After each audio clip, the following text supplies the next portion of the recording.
We stood for something. It was executed so well. Like, I want you guys to look at this and be proud of yourself. Wow. And so I want it to be here. We're gonna put my name as champ on here for sure.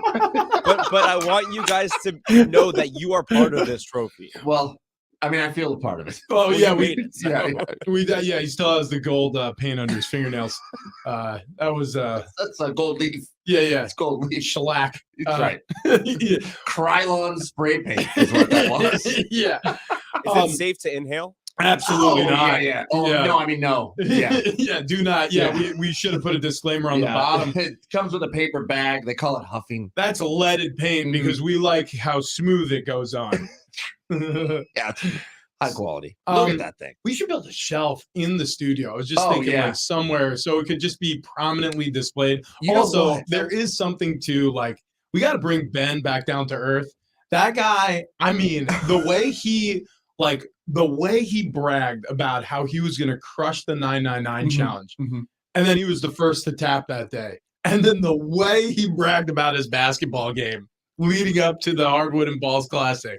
I mean, I think this will humble him. It'll bring him back down to earth.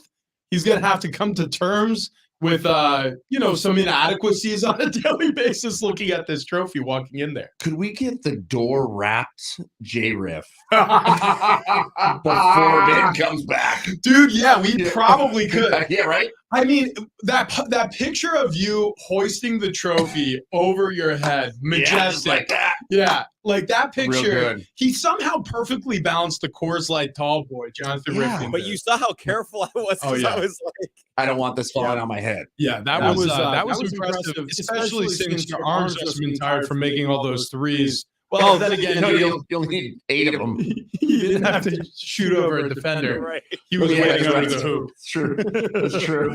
It was amazing. Wow, yeah, we did ask Ben several times. At least I asked him. I know that, Rich, your strategy was we shouldn't even practice with a ball since we don't have one. Right. And so we did. We never bought a basketball. No, we If did you not. guys could go back and do it differently, what would you do? It's a great question. Maybe choose a different person to train? Right. You know what? I don't think it starts there. I think that what I should have done is question more of the sneaky athletic of Ben Fletcher. Yeah. Yeah, because I was told he was sneaky athletic. I bought into that. He was not. That's the thing too. So I went to Ben's. Jen and I went to Ben's a couple weeks ago, and Kendall, we're like walking out to the jacuzzi, and Kendall goes, "By the way, like he's really good at basketball." And I was like, "Really?" Wait, she said that unprompted and away from Ben? Ben was at like a couple paces ahead of us. He was not part of this conversation. She goes, "I'm excited. Like he's really good at basketball." And I said, "Kendall, when was the last time you watched him?" She's like, "Oh, 6 years ago during intramurals in college." And I was like, "How many pounds ago is that?" She's like, "About 50." I'm like, "Okay, we'll see what happens then." So it wasn't very timely information from Kendall. Well, she's backing her guy. Yeah. Oh, yeah. And honestly, I mean, that is what I would expect. But at the same token, like, that's also, look, you profit a little bit from confidence in life. There is something that when you're around confident people, you feel better because you're like, oh, yeah, somebody's in control of this situation. Everything's going to be just fine. Like, if you get on an airline and it's your pilot's first flight on a commercial airliner, and he announces it to everybody, goes, and listen, I got to be honest with you guys. I'm a little nervous taking this puppy up to 30,000 feet, first time in the main chair. I don't know. I mean, I know it's going to go fine. I've done so many flights. I've got my hours in. I've been co-pilot many times, but this is my first one. Anyways, our crew is going to come around with some snack options for you, and we would love if you buy the airline credit card. You would be like, whoa, what? But when you get on a plane and the guy is just like, all right, here's how this is going to go. We're going to cruise in there at 35,000 feet. We're going to catch a jet stream. We're going to be in Hawaii in 6 hours. Current temperature in Hawaii, Oahu, is 70 degrees, 80% humidity. You're going to see some cloud cover. That's going to be just fine. You're just like, oh, yeah, no, we're good. We're good. Yeah, confidence is great. But it also can make you believe it can make you believe that competence is there. Yeah, it did. It did do that.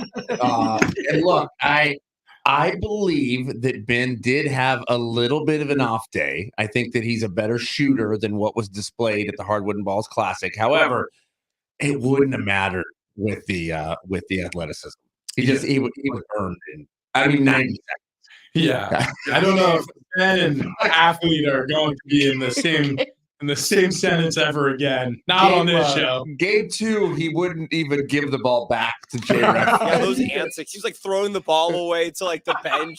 Dude, yeah. That's what we taught And then the crazy thing was like he goes to me, he's like, or he said to us yesterday, he's like, do you see what J-Riff was doing, by the way? I was like, no, what was he?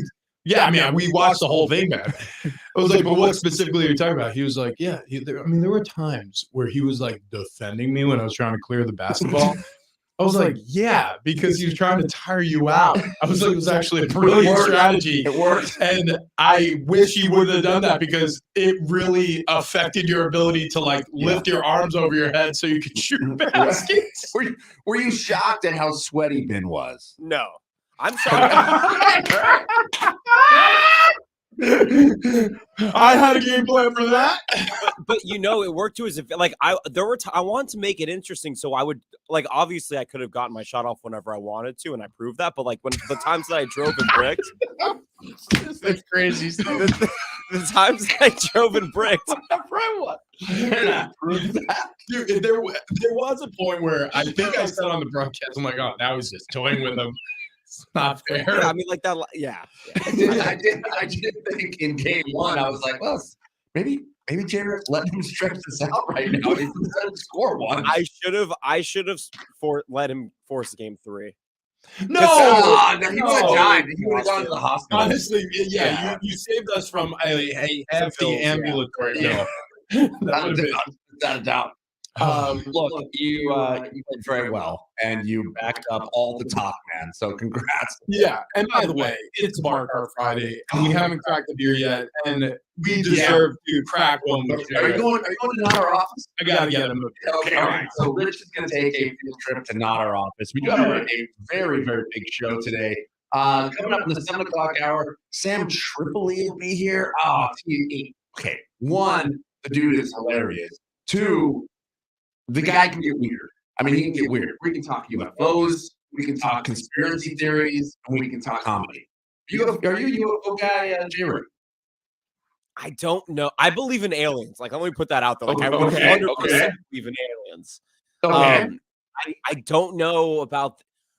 I just feel like we would know if they were here, man. I just feel like we would know. Yeah. I mean, it does seem like we should know. However, what if they're just shapeshifters? What if I'm an alien? You could of all the people that work in this place, you Travis Hill 100%. Not John Fink in the newsroom? No. Wow. Wow. I mean, is that because he's so tall? Yeah, and he's vegan.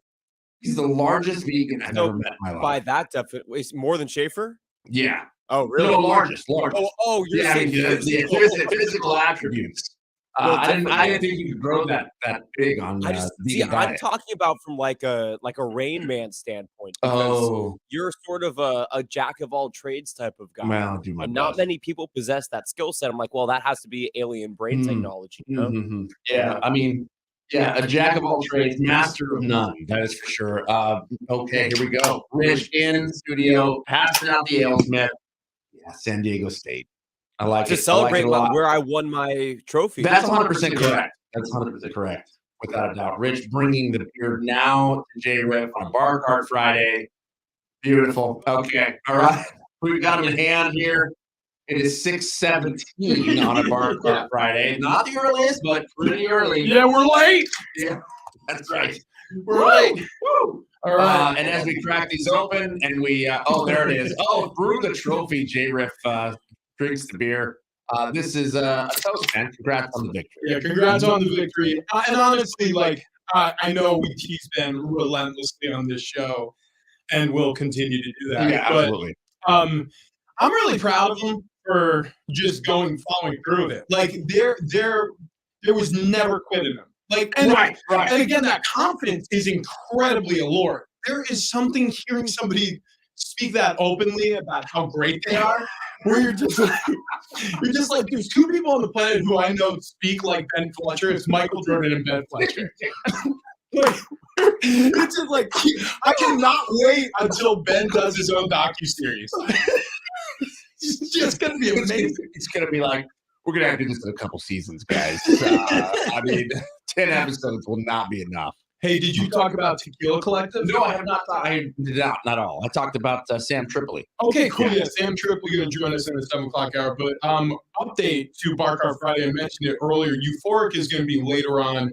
The owner Rick had to back out, so we're going to be joined by the Tequila Collective, and we're going to have a Reposado coming in.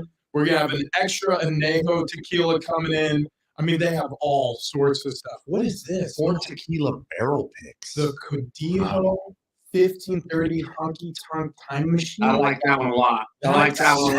If you put honky tonk in anything, I'm like, my ears perk up. Oh, I feel like I want to be a part of it. This sounds awesome. Anyways, very excited to have the Tequila Collective coming in studio on a Bar Cart Friday. Mm-hmm. Oh, we enjoyed these state ales. So AleSmith, they put Tony Gwynn on these cans, and I think it's appropriate to celebrate J-Riff's big win in the Hardwood and Balls Classic with TG this morning. So again, big win. We're proud of you. Mm-hmm. Represented all of us really well. Wish it was our guy. Well, can I just, speaking of that, apparently so did everybody, because every time the 4 baskets he made, there was a very audible cheer that erupted through the jam. When I made a basket, it was like Darren, like with a grin, and my girlfriend cheering, and like that. And Jenna goes, "By the way, I felt self-conscious cheering for you because nobody else was." Well, the crazy thing is, and by the way, we all like you. We all like Ben. Yeah. Sure. And we're rooting for Ben because it became very apparent very quickly, like, oh no. Like, this is like what you can't cheer for the schoolyard bully. Right. To the point where Jim sounded disappointed every time I made. He'd be like, "Oh, J-Riff makes another one. Oh, Jonathan hits. Oh," I'm like, "Dude, show me some enthusiasm." Well, what was happening is it seemed so lopsided right off the get-go. It was kind of like cheering for the kid who you want to see do a good job. Look, got out there, bud. Good job. You did it. You can do it. Right. Yeah. I'll tell you what, it's an event that folks are going to be talking about for years and years to come. It really was one of those seminal moments in sports history, really in American culture. And I'm just glad to be part of it. I mean, it's taken on a life of its own at this point. So we thank everyone who was involved. Right. We're running out of time to get into the Padres, but we should mention that they're on the weirdest trend of any team we've ever observed. Coming off a 10-run game, a 10-run win, the day before yesterday, which means today's game, 1 run, 3 hits. That's right. Okay. So, solo homer, Gary Sanchez. We get a walk. Soto gets a walk. Soto gets a walk. And Tatis gets a hit. Soto gets a walk. He's 0 for 4 on the day. Like that'll be his line. I mean, Soto, this team, and Soto had a 5-hit game first in his career or 2 days ago now. But I mean, the team 17 hits, 10 runs. We haven't seen this much offense ever. I can't remember. But this team does this. They're Jekyll and Hyde. Over the past 9 games, every single loss, 1-run loss, by the way, has been followed by a pounding win. So that exactly what you said is true. I mean, our expectation for today, first pitch 540, Darvish on the mound out there in Colorado, is going to be a 1-run performance. He's bonkers. I hope that they buck the trend here. Because the win-loss is getting a little rough, especially when you need to start racking up a number of wins in a row if you're going to make the postseason. That'd be good. Yeah, I mean, it feels like that has to happen. Maybe now would be a good time to start. You're making a strong argument. Starting to not be quote-unquote early in the season as we're heading towards mid-season. I love the way you're talking. I mean, if there's ever a time to fire up the troops and get them to play baseball the way the back of their baseball cards say they should be playing baseball, well, now's the time. Yeah, get some Rockies. I mean, we're in last place. Yeah. Last place. Gary Sanchez, though, my goodness. Always said he's my guy. When is Gary Sanchez bobblehead day? That's what I want. You're painstakingly carving a bobblehead. know it's Petco Park, and I know we made promises to the nationwide dog food brand and pet store, but we are canceling dog night, and we're doing Gary Sanchez bobblehead day. Gary Sanchez. Yeah, we need to celebrate this man. You don't understand what he means to this city. Yeah, he may smash the home run record this year. He's on pace. He is. He's on pace for like 90 home runs. Technically, he keeps going at this rate. He's a machine. He is a damn machine, Gary Sanchez. I may name, if we have a third child, girl or guy, Gary Sanchez Warnberger. Finley, when he gets out of the hospital, we're renaming him Gary Sanchez. By the way, how is Cat update? Cat update. Cat still in the hospital. Cat gets out of surgery number 3 yesterday. We get a call from the doctor. Gosh. This is insane. The doctors, by the way, at Animal Urgent Care up in Escondido. Again, I'm not affiliated in any manner. They pay me nothing, but the doctors are so matter of fact, you pay I pay them. The doctor's so on board. They're like, look, we're just gonna do the surgery for you. So don't even worry about it. Look, that's We're their best. Yeah, exactly. No, that's awesome. But they got out of surgery number 3, and he will be in the hospital at least another 3 days. Wow. So yeah. So if everything goes well over the weekend, Monday we'll find out if he comes home. He's been in the hospital for 2 weeks. A cat. Cat. I mean, this is incredible. God. You guys are on a hell of a run. Listen, little Gary Sanchez means a lot to us.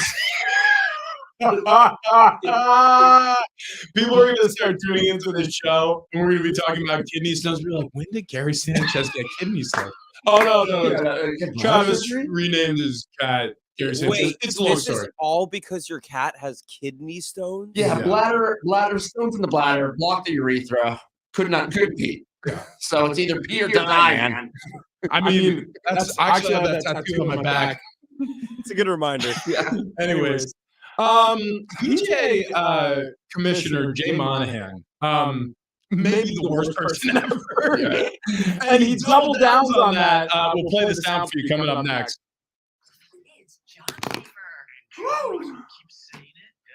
Okay. Gotta go. Do that other one. I'm pretty sure that your cameras are picking up audio because they're saying that Oh, there's an echo. Yeah, so I think we just have to mute him. I don't know where he is. That one. I think if you just go to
Jay Monahan is the most evil man in sports. We'll explain coming up next.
This update is presented by Mercedes-Benz. Padres back in action after a day off. They're in Colorado for a 3-game series with the Rockies. Game 1 gets going at 5:40. Yu Darvish gets the start. Speaking of Denver, the Nuggets took a 2-1 lead in the NBA Finals.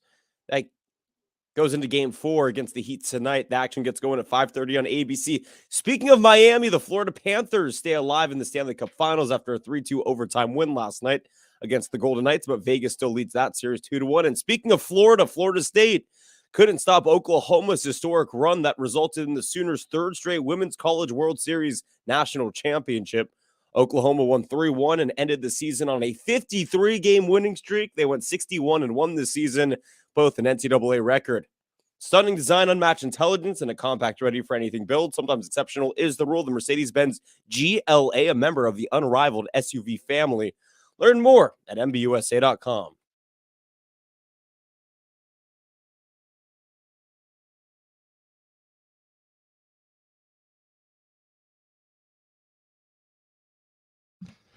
Big Rich GD and Fletch, San Diego Sports 760. Man, I forgot to mention we have some giveaways here today. Some big giveaways. Oh, yeah. Not only do we have Big Cheech's chicken, waffle, and sliders, a gift card for that so we can feed you some lunch, but we also have Brett Goldstein tickets. So Brett Goldstein, Roy Kent from Ted Lasso, is going to be at Balboa Theater this Sunday.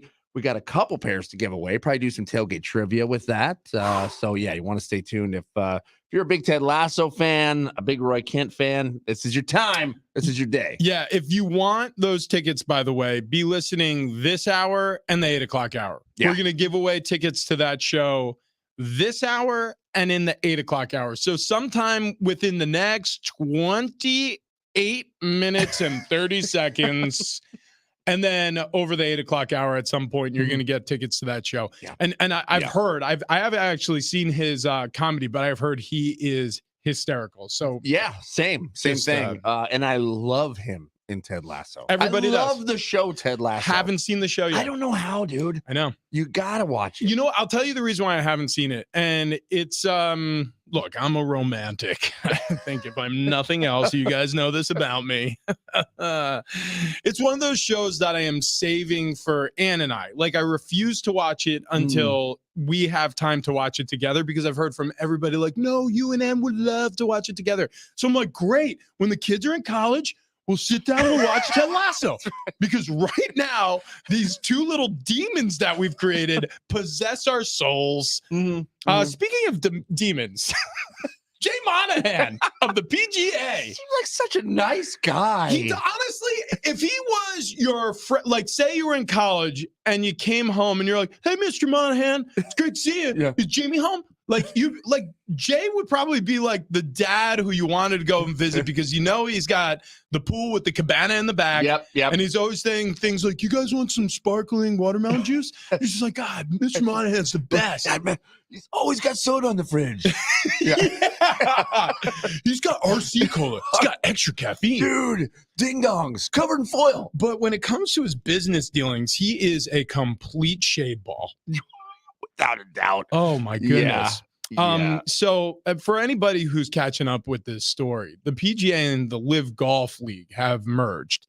Now, Live, for anybody who doesn't pay attention to golf, is almost like, you know, when like in the sitcoms where the evil twin comes out and they just have a mustache, like, and you're just like, oh, it's very easy to know that this is the evil twin because that's the one with the facial hair. It's like Evil Tiger. Yeah, Evil Tiger, exactly right. So Live Golf is evil PGA. That's basically all you need to know. Yeah. They paid insane amounts of money to steal away some of the top athletes from the PGA, so they could take over the world. Pretty much. Pretty much. And by the way, not a terrible product, just not traditionally what a very traditional crowd is looking for.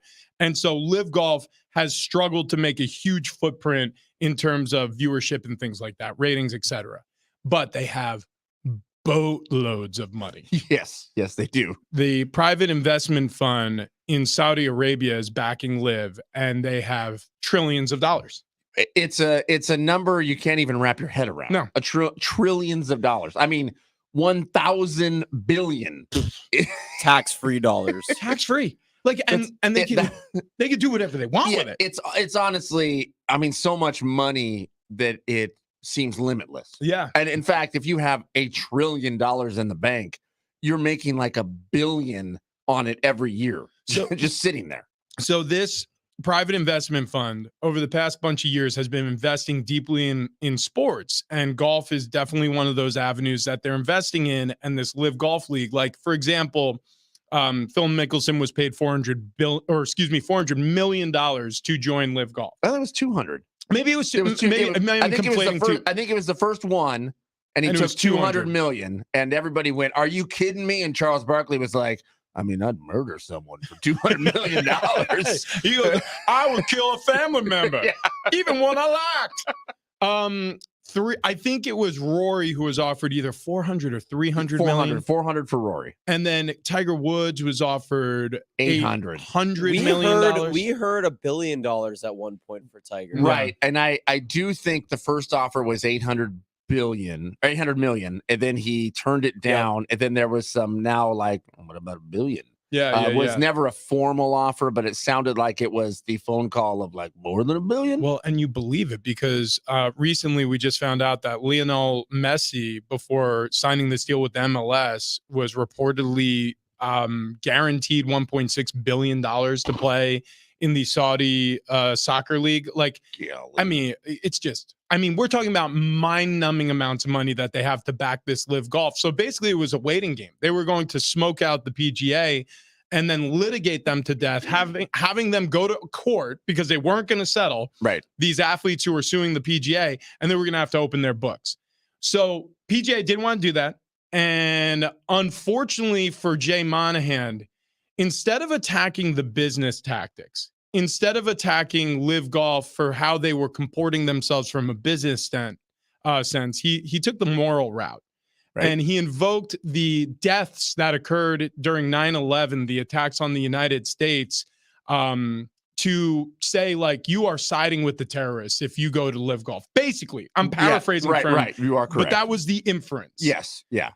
And not just terrorists, but in talking about the way they treat women or the LGBTQ community or whatever it is, they were just evil in every manner. Right. So, and guess what?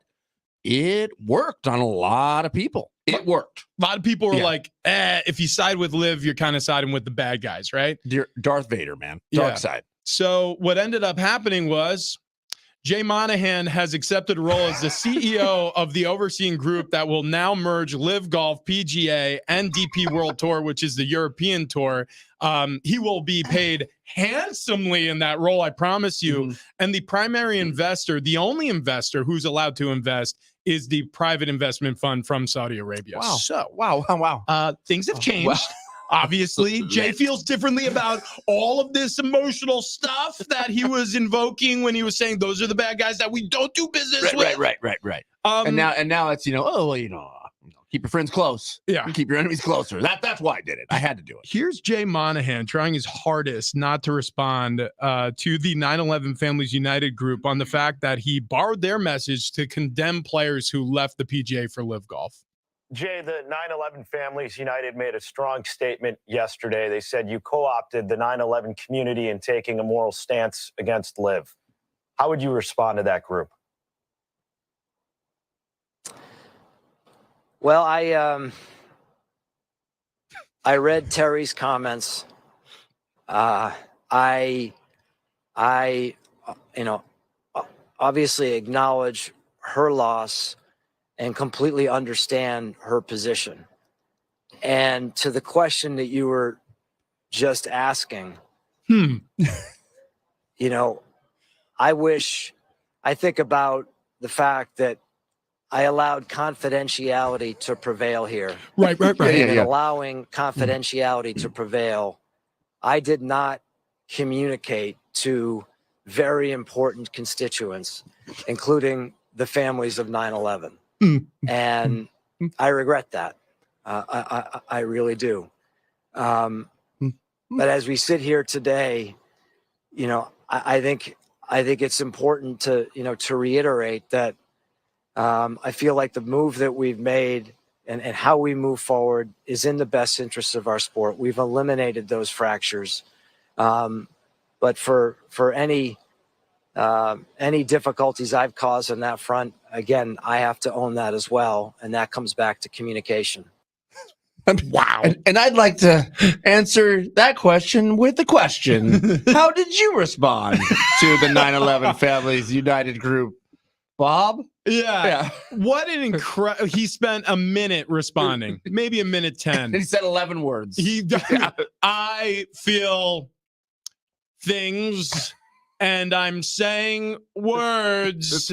Then he blew his nose in a dollar bill. And patted his forehead, beads of sweat forming with $1 million. ATM receipt, Just see account balance $1.3 billion. I am very sorry.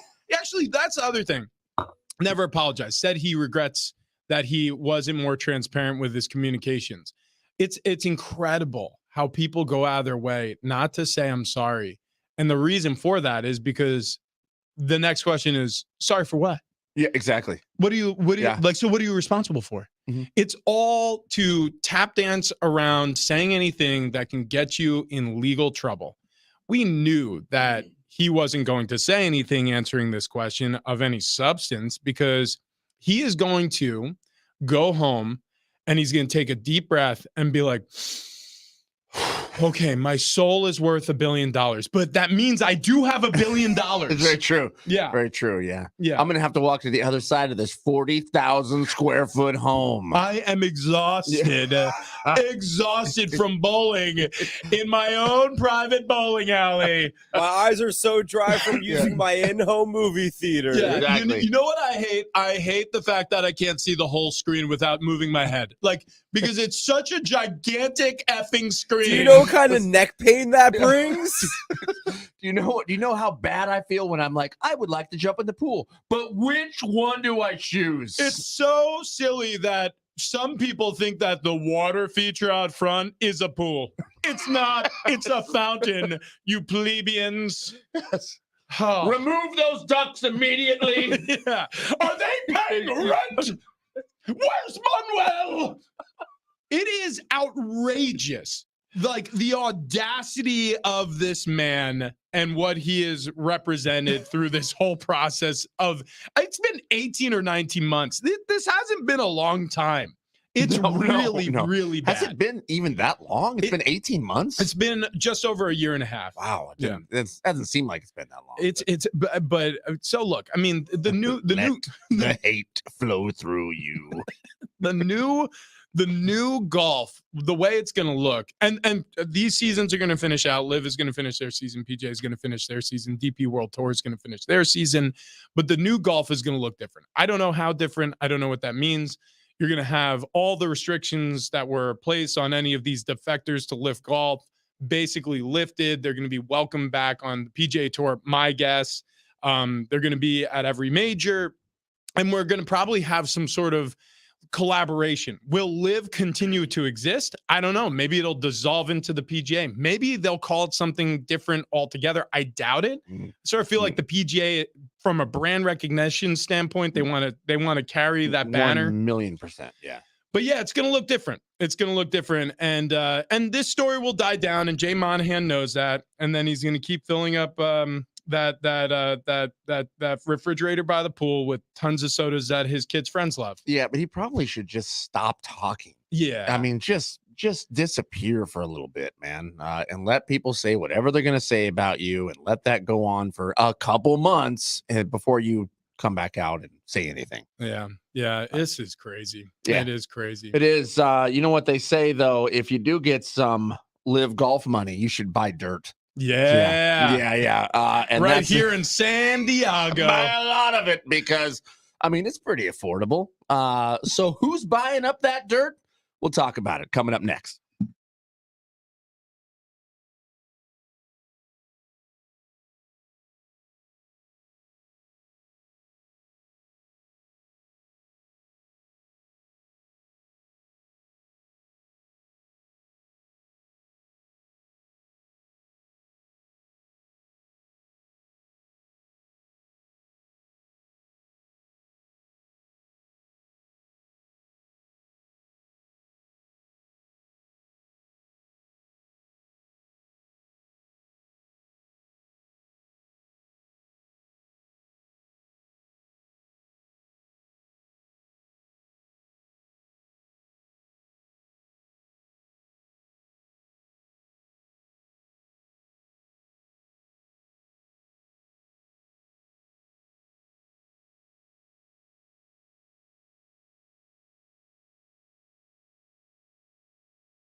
Speaking of golf, who's buying all the land in San Diego? You'll find out in 2 minutes.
So it's a Bar Car Friday brought to you by Keg and Bottle. The Tequila Collective is going to be joining us in the 8 o'clock hour.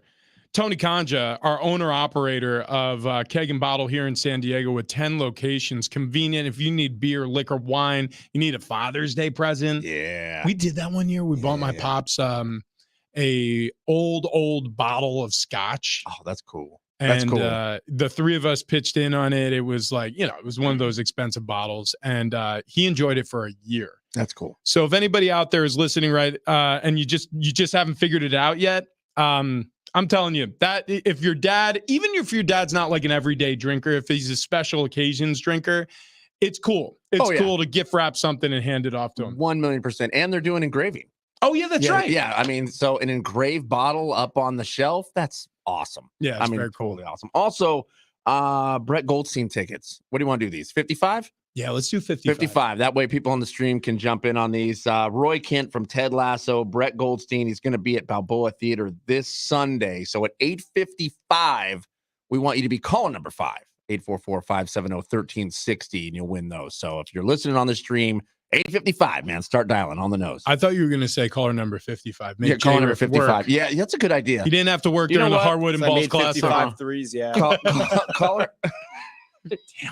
Damn, he's good. God, he always brings it back. Did you guys talk about how I knocked out Fletch twice? Because the second time we were playing that game and I knocked him out. We forgot to mention that. Yeah. Yeah. Wow. Yeah. So we played a game of sevens from beyond the arc. And J Riff didn't miss a corner three. I think Ben was the first person out of that game. He was the first person out. And then, you know what? I was in the game. Yeah, Just heads up. Yeah. And by Travis, he shoots like Shaquille O'Neal. It is a chest pass to the rim. He's like, all right, what is the lowest angle of trajectory I can still score baskets? And he can, which is shocking. Sometimes it skims off the front of the rim and then has a forward roll into the net. It doesn't make sense. Nothing I do makes sense. You bent the front of the rim. Not because I was hanging on it. No. Because it is 4 feet above my hand. Oh gosh, that was you know what? And what's funny is Ben got knocked out, and I'm just like, oh, I need to get in that corner because I don't want to play anymore. So then I had Jonathan Rifkin mercifully knock me out next because he didn't miss. I did drive away thinking, was I supposed to give somebody $1? I forgot all about that. Oh yeah, We got kicked out before the game ended, so you guys were spared. Oh, I think there you you told Richard like, "Hey, yo, let's get these guys out of here." Yeah. Oh yeah. Oh yeah. I love call. the other funny thing is Steven, our promo guy, who I love dearly. Steven's a great sport. He showed up and we're like, yeah, we're setting up this event. You just gotta shoot some video and just help us out. And he just shot threes from the moment he entered the jam center until the moment he left. He was sweating. It wasn't from all the hard work of moving stereo amps. He was just like, oh, do you know that's that NBA 3-point line? I'm like, yes, I do, Steven. Yes, I do. I love that guy. That's a good call. Hey, so one live golfer, now PGA golfer again, I guess. Yeah. That's how it works. Phil Mickelson, Yeah. our very own Phil Mickelson, Yeah. has been buying up land here in San Diego with his $200 million from Live Golf. In fact, he's bought 21 acres so far in Rancho Santa Fe. So, okay, let me get this straight. He's buying like houses, right? Like, I think it's just land. He's just Oh. buying straight land. Because I figured what he was doing was buying up a whole residential area and then he's just going to mow down these houses and I'm guessing build a golf course. Yeah, this is what it looks like to me as well. He's getting ready to build a golf course. Now, hold on here. He did purchase, let's see, 2005, a 5-bedroom home, 13,000 square feet. It looks like the what he's buying right now is just straight land. He's bought $70 million in land. And yeah, definitely some of this land. Here's 6.79 acres with nothing on it. Oh, yeah. I mean, That's just undeveloped. Yeah. Undeveloped, soon to be golf course land. This is in Rancho Santa Fe, right? Yeah. There's already a beautiful golf course up there. Not going to be the Phil Mickelson 5,000. Not that. It's the Phil Mickelson 70 million. I don't know what the end result is going to be, but that man is going to spend probably, if I had to guess conservatively, 9 digits to finish out the land acquisition needed to build a golf course. Yeah. But then he'll make money hand over fist. Yeah, 1,000,000%. Would you guys go play if he built a golf course there? Oh, yeah. Yeah. So I have no a problem with question. that. Yeah. Are you any better than these live golfers if you're No. playing on a golf course? No, I am not better than Funded them. by live golf money. Also not better than anybody. I don't mean like I'm actually playing the game. Oh, no. I'm talking from about a morality From standpoint. a moral standpoint. Okay. I am a slime ball. Yes. Yes. Well, if somebody Anybody who came plays and for the said, Patriots, I will mean. kill your sister for money. She seems wonderful, but I am She a is gun for wonderful. hire. Yeah, I think she was laughing with you on FaceTime. Yeah, no, she's gone for the right price. I'm sorry, J-Riff. I know you're it happens. close It happens. family bonds. It happens. You No. do. What would you guys do? Okay, so say how many acres? Over 20 acres now? We got 21 acres. 21 acres. acres. If you could own 21 acres in San Diego, what are you doing with it? I'm putting a house right on the middle, and I don't have a neighbor for 11 acres. What's that? That's that 400,000 square feet in every direction. Holy Yeah, I like that. I would build a gigantic metal garage just for nothing. Yeah. My answer is not much better. I would I promise you I know nothing about farming. I would build a ranch. Yeah. I would that. have cattle by the head or steer by the head. I don't even know how to talk about it. I just want one. I just want one steer, cattle. and one cattle. I want one cattle, sir. I want one donkey, and I want 12 to 15 chickens. I was gonna say I need a coop. Yeah. I've always heard that fresh eggs are the best eggs. I've never had like farm fresh eggs. I don't want the eggs. I'll give the eggs away. Yeah, I'll throw them at my neighbor's chicken. house. Yeah, I just want the chickens. I think they're fun. Yeah. Also, by the way, they have I know so much more about chickens recently. Every different chicken lays a different color egg. Well, I mean, not every different color, but yes, But the like, different you haven't chickens seen purple lay different eggs? colors. Like there's Yeah. oh no, Purple dude, eggs. there's like brown ones, there's purple ones, there's Yeah. blue ones, there's like they're like Spotted. yes. Yeah. I mean, dude, that's yes. My favorite chicken is going to be a Plymouth Rock. Yeah, me too, dude. Love the Plymouth Yep. Rock or Rhode Island Red. My favorite chicken is Ben Fletcher. Wow. I mean, it all Always makes it back to that. comes back to the Hardwood and Balls Classic. Brett Goldstein tickets up for grabs right now. By the way, 844-570-1360. If you want them, caller number 55. Oh, no, 5. Caller number 5 gets those Brett Goldstein tickets, who's Roy Kent on Ted Lasso. But we are up against the clock. We do have to take a break. Yep. It is a Bar Card Friday. We'll keep things moving along here. And we're going to get to those Padres coming up next.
This update's presented by Mercedes-Benz. Padres, after a day off and a 6-game homestand, find themselves in Denver for a 3-game series. With the Rockies, Game 1, 5-4 to Yu Darvish getting the start. Speaking of Denver, the Nuggets take a 2-1 lead in the NBA Finals into Game 4. That's against the Miami Heat tonight. The action gets going at 5:30 on ABC. Speaking of Miami, the Florida Panthers stay alive in the Stanley Cup Finals after a 3-2 overtime win against the Vegas Golden Knights, but Vegas still leads that series 2-1. And speaking of Florida, Florida State couldn't stop Oklahoma's historic run that resulted in the Sooners' third straight Women's College World Series National Championship. Oklahoma won 3-1 and ended the season on a 53-game winning streak. They went 61-1 this season, both an NCAA record. Stunning design, unmatched intelligence, and a compact ready for anything build. Sometimes exceptional is the rule. The Mercedes-Benz GLA, a member of the unrivaled SUV family. Learn more at MBUSA.com. Start off easy. Start with the obvious. This is Big Rich, TD, and Fletch. Those goofy bastards are just about the best thing I've got going in this crazy world. Makes you proud to be an American. On San Diego Sports 760. Big Rich, TD, and Fletch. Here are the guys. Yeah. Welcome to your Friday edition of Big Rich, TD, and Fletch. And happy Friday, a Bar Cart Friday to those who celebrate. Should be all of us. Because a Bar Cart Friday is for all of us. It's for everyone. Tony Concha, the owner of Keg and Bottle, is going to be in studio here coming up shortly. He'll join us in the 8 o'clock hour. We will toast some tequilas from the Tequila Collective. Wow. Yeah. I'm excited. I like the name. Yeah, same. By the way, we've been drinking so many different tequilas lately. And I've never been a tequila drinker, really. You're preaching to the converted, my friend. Oh, same. Yeah. Same. Yeah. It's really it's opened my eyes. I didn't know it was so nuanced and there was so much to learn about it. And the same thing happened to me with bourbon and scotch when I started. When was it? No, it wasn't in college. It was when I started playing with the Patriots. I got into scotch. And then slowly over the next decade or so, started sampling some bourbons, like they got into bourbon. And then that's the same thing that's happening now with tequila. Like tequila is exploding everywhere. Right. It feels like every single pop star, by the way, has a tequila. It's like, oh man, I love Pitbull and his tequila. Whoa, Dwayne The Rock Johnson? He's a great action star. And also, I love Mana. It's like, is that a reposado? Can I, speaking of Bacanora, the one that Anejo, can you pronounce that for me, please? It's Anejo. Oh, J, sorry. Anejo. Okay. Anejo. Has nobody ever, with all the tequila people you brought in, has nobody ever corrected you guys? Why? Is it not Anejo? Being the pompous ass that I am, okay, and being my main gig being the show of record, you know how we do. We're not supposed to say Anejo. It's an Añejo. Oh, there's an Enya above the N. I think you're an Ayo. Yeah, I agree with you, but it's also Añejo. He really. I mean, he really is. I'm never back on. I'm done with the show. You guys are never asking. Hold on. Super cocksure on that one. Wait a minute here. Are you for certain? Yeah, because that's what it is. The reason I know, no one has said otherwise here. First of all, I looked at the pronunciation right before I did this just to make sure.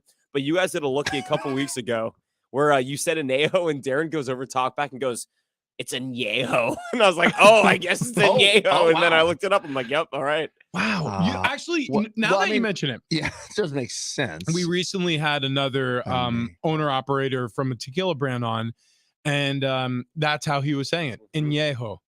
That here's the problem is you do when you are an English as a first language speaker, and you try to put too much fanciness on your foreign language speaking. Yeah, right. People immediately assume you're a jerk. Right. Every time, especially if you put the wrong emphasis on the wrong syllable. Every time I go to an Italian restaurant, it gets bad. And I have a buddy who's like, you know what I want?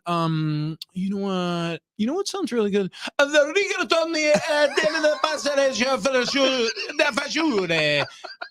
And then also a Diet Coke. It's like, shut the hell up. You know what I was thinking about? I want the paella from Barcelona. Yeah, exactly.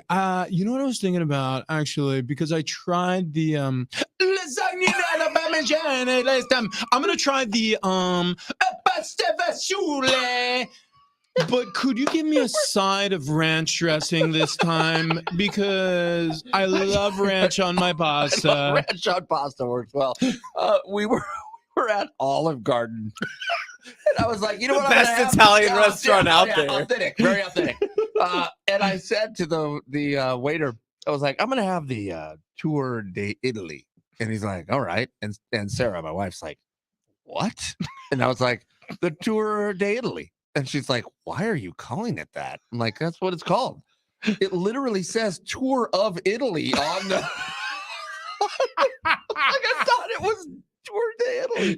Thought I was, thought I was part of it. It's on the menu. Tour of Italy.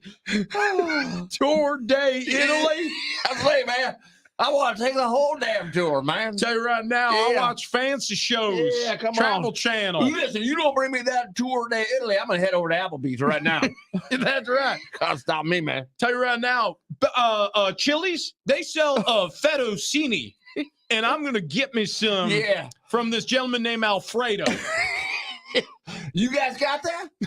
I didn't think so. I don't think so. I don't think so. Because guess what? I can do 3 for $10 there. You at neither Chili's. have a garden here nor a single damn olive. Haven't seen one. Haven't seen one. Yeah. So, And leave that cheese grater right here on the table. Yeah, dude. Okay? By the way, when the Olive Garden people come around with the cheese grater, I wore some sucker out. This guy strained a lat putting Parmesan on my spaghetti and meatballs. There is no safe word for me with the Parmesan cheese. They tell you to just say keep when going. and it just doesn't happen. No, yeah, I'm like, when you run out. The guy's just going, orange marmalade. Orange marmalade. Why don't we buy this pre-shredded? Why are you shouting orange marmalade? That's my safe word. Whose idea was to offer fresh cheese? It's so crazy. Like, that's the one thing that they were like, you know what? We're going to do that's authentic. We're going to come table to table with the shredded parm. We're going to do that. The text line lighting up, by the way, that we have yet to get to. The 913 was telling us we had some problems on the stream. Apparently fixed now. So we fixed that. That's good. Good. Are we fixed? We're fixed. Everything that the problem's thumbs been up. fixed. There's a whole bunch of other stuff we need to work on. Also, 913 says we should have an iHeart parade for J-Riff's win. Oh, dude, yeah, that's a great idea. That is a great idea. We should have we should do an iHeart parade where J-Riff is in like a smart car and Ben Fletcher's wearing like one of those like almost you see in strongman competition, like one of those harnesses, and he's pulling his car. Yes. Jonathan's wearing like a wreath around his neck. He's holding the trophy, just majestic. And if you pan from him enjoying the parade, you just move it a little forward. I mean, it's just Ben wearing the jersey he played in the game, just sweating, just pouring sweat. Jersey had to be cut off, thrown out, incinerated. We burned that. All right, so the Padres are also playing tonight. Do we have any Padres texts? I don't think anybody is expecting a win today. Because I'm just not so much really. Because the problem is what they've taught us is you can only get excited about the Padres after a loss. The problem is they just won 10-3 over the Mariners at home. So we're expecting them to put up one run like they've done over the past 9 games. That is incredible. It's really it's an incredible stat. How is it even possible? I don't know, but if it happens again today, we need to check somewhere. Something has gone awry. I wonder if anybody picked up on it like early. You know how there's betting trends? Like if somebody was like, well, you just look at the run total. It's time to take the under. Exactly. Like, you know what I mean? Exactly. Like it's just that simple. Well, it does feel a lot like they go to the Padres and go, hey, you guys got to get suited up. For what? The game today. There's a game every day? Wait a second. Is that we're in Colorado? We just played yesterday. Like, this game today? To your point, Rich, the Padres are 20-41-1 against the spread. Isn't that insane? Wow. Horrendous. Holy smoke. So if you have bet against the Padres in the spread, you are a rich person. You are a rich man. Yeah. Wow. Or woman. Okay, so listen to this also. The Padres on the road this weekend, they're going to face the Colorado Rockies. It's going to be Darvish on the mound today. And I'll get to the pitcher he's facing because he has the most unfortunate last name of anybody I've ever heard. They're sitting at a 29-33 record. They're currently in 4th place in the NL West. However, the team they're facing is somehow worse. 26-38 overall. Good. Dead last in the division. I like that. The Padres have an 8-game lead on the Rockies. It seems unfathomable that anybody is off to a slower, more herky-jerky, less fortuitous start than the Padres, given how painful this has all been. But we forget they're actually not that bad. They are bad. They're not playing well. The Padres, they haven't canned the season yet. Like nothing. No. The ship hasn't sailed too far from shore for them not to save this. I think the NL West, that's flickering in a very, very far distance. Right. I don't think there's a chance they win the NL West. It would take two things. The Dodgers all of a sudden just going completely in the tubes, and then the Padres having like a month of July and maybe August that you've never seen before in the history of the franchise. But I digress. The point is, this is a get well series. They could sweep here, and all of a sudden we could start feeling like, whoa, okay, well, they did exactly what they're supposed to do when you play a crummy team on the road in a relatively hitter-friendly ballpark. And they need to. I mean, it needs to happen. Now, even if they sweep here, they're still under 500. That's right. So you gotta keep the momentum going. And the Diamondbacks not supposed to be this good. What's going on? No, the Diamondbacks. That feels like a team that's going to come back to earth. However, it does. You talk to anybody who's like involved in the analytics, they're young, they're better than expected, and it's starting to bear out that maybe we should trust it. Kind of similar to the San Francisco Giants. It was maybe 2 seasons ago. They went on this ridiculous regular season run where they won over 100 games, and everybody was waiting for the other shoe to drop. And it just never happened. It never happened. They just kept winning and winning and winning. It was one of their best regular seasons in the history of the franchise, and that's a storied franchise, especially in the 2000s. So it can happen. You know, lightning can strike. A team can get hot for a season. It looks like the Diamondbacks may have that going for them. Too early to tell. The pitcher that the Padres are going to be facing this weekend, his last name is Gomer. Austin Gomer. Golly. You want me to push the fastball? Can you use it in a sentence, please? Yeah. This Gomer is going to throw the baseball to me. That's how you use it in a sentence. I mean, you better be a stud athlete. Or maybe we could go with like, I'm a real patriotic guy. I always like to say, go Merca.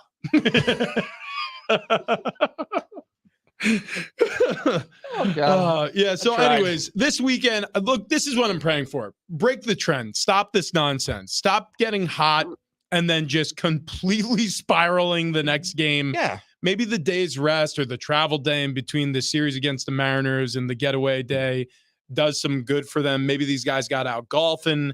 Maybe they did something to bond a little bit. Maybe there's some good feelings after Soto's been heating up for a bit. I don't know. Whatever. I mean, it's just time.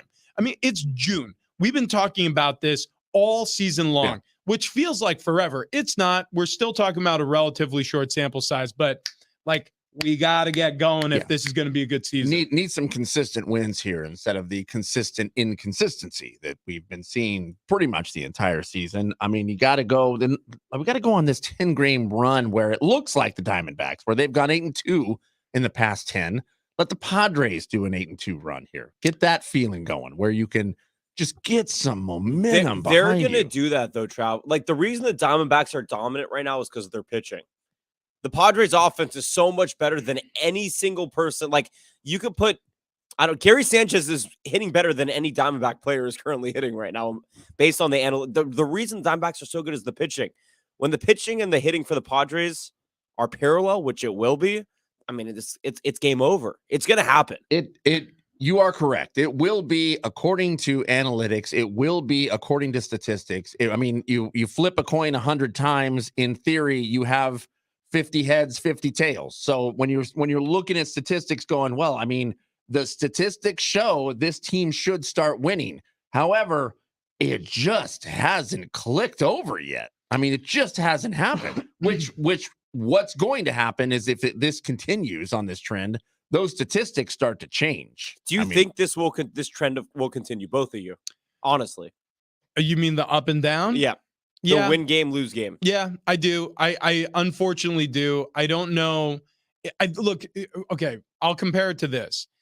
Like an addict needs to hit rock bottom, right? Mm-hmm. Like there needs to be that moment. A lot of people talk about their moment of clarity in their sobriety where they're like, whoa, like, and then all of a sudden I realize like I need help. I need to get right. Like they haven't scraped bottom yet. It hasn't been bad enough yet, in my opinion. Now it's been bad, and I think they've been embarrassed, but I think they've gotten used to this level of embarrassment. I don't think the pressure has been turned up enough on the Padres for them to feel it yet. And I think that moment is still to come. Now, hitting's contagious. Soto may fire up this entire lineup, and I can be completely wrong. But it feels like this is an emotional and mental situation, not a talent situation. No, not at all. Right.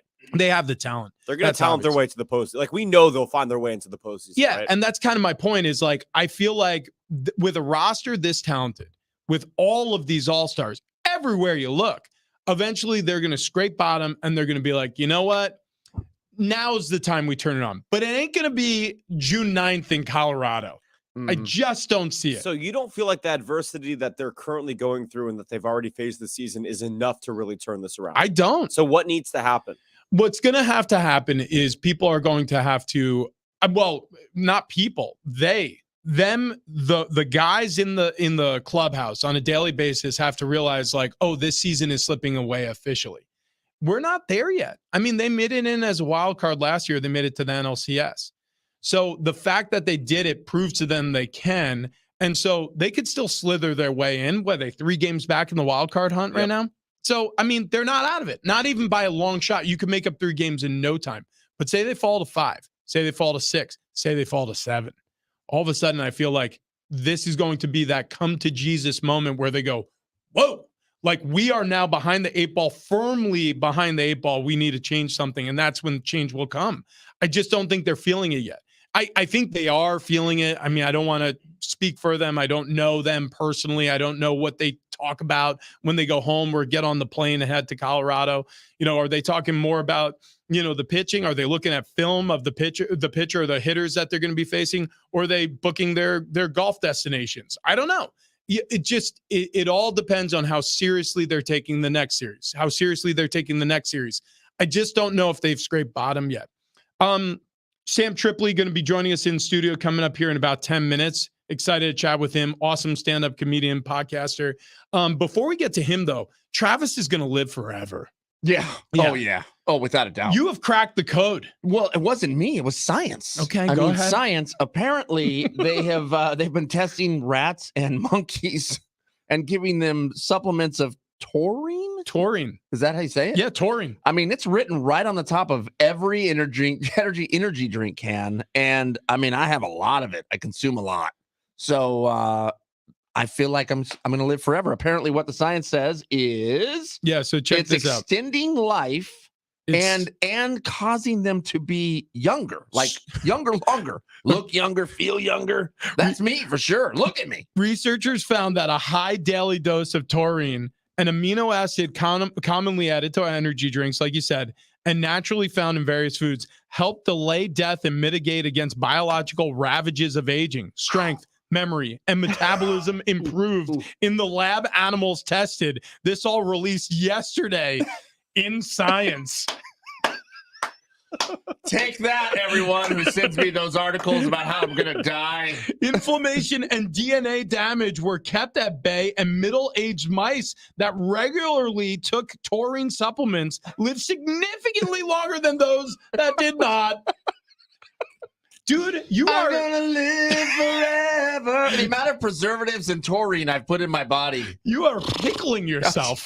Are you sure the other stuff in that isn't canceling out all the taurine that's No, in it? dude, it's right on J-Ray. top. Taurine. Yeah, but they're and not going to put like, aspartame or high B fructose corn vitamin. syrup. All right, how about this? Whatever. Dr. Barzilai. That's my guy. That's my guy. And other longevity researchers cautioned against viewing taurine as the magical elixir for life extension. They said people should consume the supplement with prudence, particularly when considering high dosage Really? levels similar to those administered to the mice and monkeys. Wow, I feel like did he say anything about administering it 16 ounces at a time? Via Monster Energy? Because that's how I do it. That's how I get the intake, all right? Yeah, I mean, this is great. So taurine nutrient produced by the body, obtained blah, blah, blah, blah, blah, has long track record of safety. When ingested in large amounts, it causes some people digestive problems, kidney strain, and potentially harmful interactions with medication. Blah, blah. Words. Get Look. to all the sciencey stuff you were saying again. Yeah. About how it's so good for me. It says human studies on taurine supplementation have generally tested low doses, typically only 1.5 grams per day. The mice and monkeys in the new study were giving a dose equivalent to about 3 to 6 grams for humans.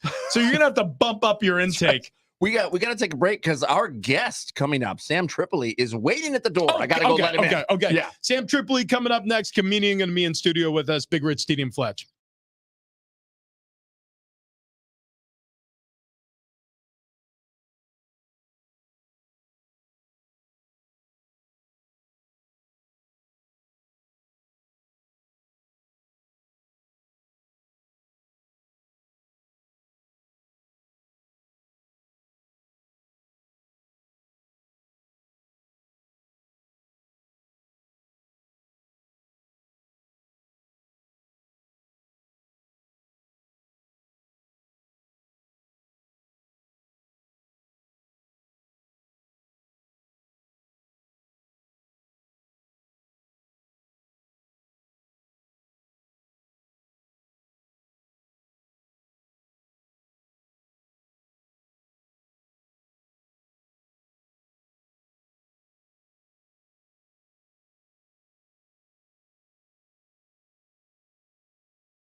Comedian Sam Tripoli joins us in studio coming up next.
This update is presented by Mercedes-Benz. Padres, after an off day and a 6-game homestand, are on the road. They're in Denver, the Mile High City, for a 3-game series with the Rockies. They get going at 5:40. Yu Darvish getting the start. Speaking of Denver, the Nuggets take a 2-1 lead in the NBA Finals into Game 4 against the Heat tonight. The action gets going at 5:30 on ABC. Speaking of Miami, the Florida Panthers stay alive in the Stanley Cup Finals after a 3-2 overtime win against the Vegas Golden Knights, but Vegas still leads that series 2-1. And speaking of Florida, Florida State couldn't stop Oklahoma's historic run that resulted in the Sooners' third straight Women's College World Series national championship. Oklahoma won 3-1 and ended the series on a 53-game winning streak. They went 61-1 this season, both an NCAA record. Stunning design, unmatched intelligence, and a compact ready for anything build. Sometimes exceptional is the rule. The Mercedes-Benz GLA, a member of the unrivaled SUV family. Learn more at MBUSA.com.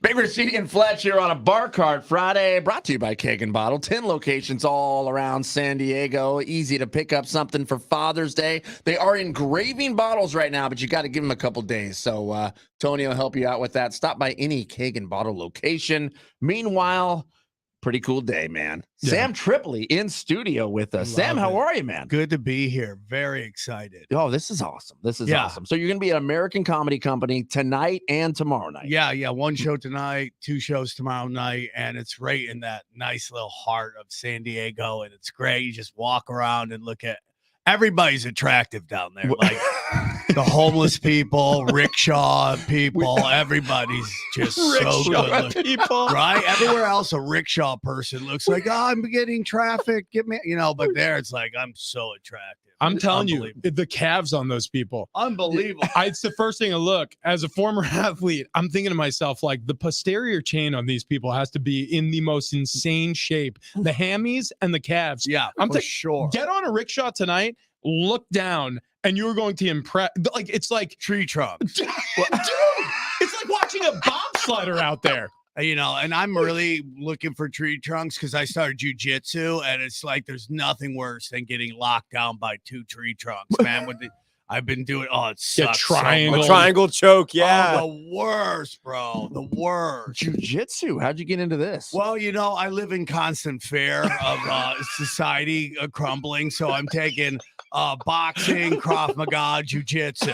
Krav Maga. Okay, for those who don't know, Which is Grand Theft Auto fighting, by the way. That's what it is. Like society's crumbled. I gotta grab this gun and run. That's all it is. Hail Mary. Krav Maga is all Hail Mary passes. That's all it It's is. the ancient Israeli art of Hail Mary passes. That's what it is. You know what it is too? Of course. Yeah. It's As a Jew, I have to know. Yeah. Is it in the Torah? They're adding it, yeah. It's the most recent entry. Krav Maga came in the Talmud. That's when that came in. That's right. The rabbis have been talking about it for It's ages. just dirty fighting, bro. It's the best. It's the only place where, like, so you punch him in the groin. You're like, that's legal. Here in Krav Maga, everything goes. Yeah. It's win or go home. Stab him in his armpit. There's a lot of arteries in the Yeah. armpit. The groin is a really good spot. I love it. Yeah. It's so truly this is this pursuit of martial arts Oh yeah. is solely related to your fear of being accosted in polite society. 100%. Because my algorithm on Instagram is twerking and street fights. That's Dude, all it is. We play a game on this show. We call it "How Many Swipes to a Butt" on TikTok. Yeah. I mean, dude, it is like, so I'm 37, he's 44. If you are a middle-aged man and you have TikTok, I got volume up. you open it and there's either a woman doing squats facing away from the camera, Yeah. or you swipe twice and there's somebody like bikini hole. Yeah. Well, it's like you go, why is society crumbling? Well, men can't work because there's so much women. I got look at 6 swipes. I got 6 swipes. 3. What? And by the way, I got none. the lowest form of comedy You open into it? is bouncing, jiggling cleavage, right? Have you ever seen these? Oh my God, so crazy. Oh my God. I wish I was a My hot girl. cleavage is bouncing. I'll wait. Travis, I'm going to bring you LOL. It drives me nuts. It's crazy. Oh, but man. That's why, like, I go through TikTok and I'm like, bring on the aliens, bro. So you got a dog? It's great, right? You're liking the tweets that are bringing you to like the true underbelly of society. Well, you know, I love that everyone thinks aliens are coming because it's Pride Month, and what a great time for probing to happen. Wait a second though. You're onto something about the aliens coming, because recently, who was it? By the way, just so you know, whistleblowers I get Brazilians in case the probing happens because I want to be presentable. Dude, any bleaching? I do. No bleaching. Just smooth. Shave down. Just shave down. That's right. You want to make it as easy as possible. That's a manzillion. Yeah. Is that what it's called? Yeah, I don't know. I get it shaved down. You just walk in and ask for the number Chinese 3. lady boy's like, do you want me to give you a Brazilian? I'm like, I don't know I don't play soccer. I don't know what you're Is talking this like about. a monthly thing or what? Well, yeah, it is. It started. So it was just yesterday. Vegas said that they saw a UFO, and people have said that they met aliens yesterday. Yeah, they met aliens. They met them. So I don't know if they were playing in a where is casino. this, New York City, where they want you to house them? Have you seen that? I did. Mayor Eric's like, hey, dude, just let this guy move in your house. I think This is the New York City way. I think it was a different simple alien. solution. Honestly, but extraterrestrials, the U.S. officials, like the whistleblowers, they're talking about it now. Like, there's been however many, it's 4 or 5 have come out recently who are like, we've got other world spacecraft. Yeah, we've got intact and partially intact. Yeah, I mean, dude. I know. I listened to your podcast. I think you're a very talented comedian, dude. Sam Tripoli joining us. You and my mother. Tinfoil hat, wherever podcasts are listened to. It's an entertaining show because you guys are going into the rabbit hole that when I start search terms, I'm like, I probably shouldn't because I don't want the NSA coming to my house. So you guys do it for me. Yes. Thank you. That is it. I didn't know we were gonna get so weird so fast this morning. Yeah, that's how it goes, bro. Okay, we got a short time on this planet. Let's get into it. Gotta rock and roll. But But by the way, just so you know that the government that was in the corner scared of a weather balloon that didn't know what to do is telling you that they've shot down crafts and that, they got all this alien stuff. Just so you know. The same people are like, oh my God, it's a weather balloon. It's like, we've shot down this alien, this thing from another planet. We shot it down. Like, imagine being like an alien craft traveling through the galaxy. This is what they want you to do. Just traveling through the galaxy at light speed, bazillion miles an hour, and then you get to this little like gas station in the universe, and then these like Tom Cruise like pew pew pew pew pew pew, and they shoot. What are we talking about here? None of it makes sense to me. That's what they want. You're like, don't believe your eyes, your ears, or your experiences. Yeah.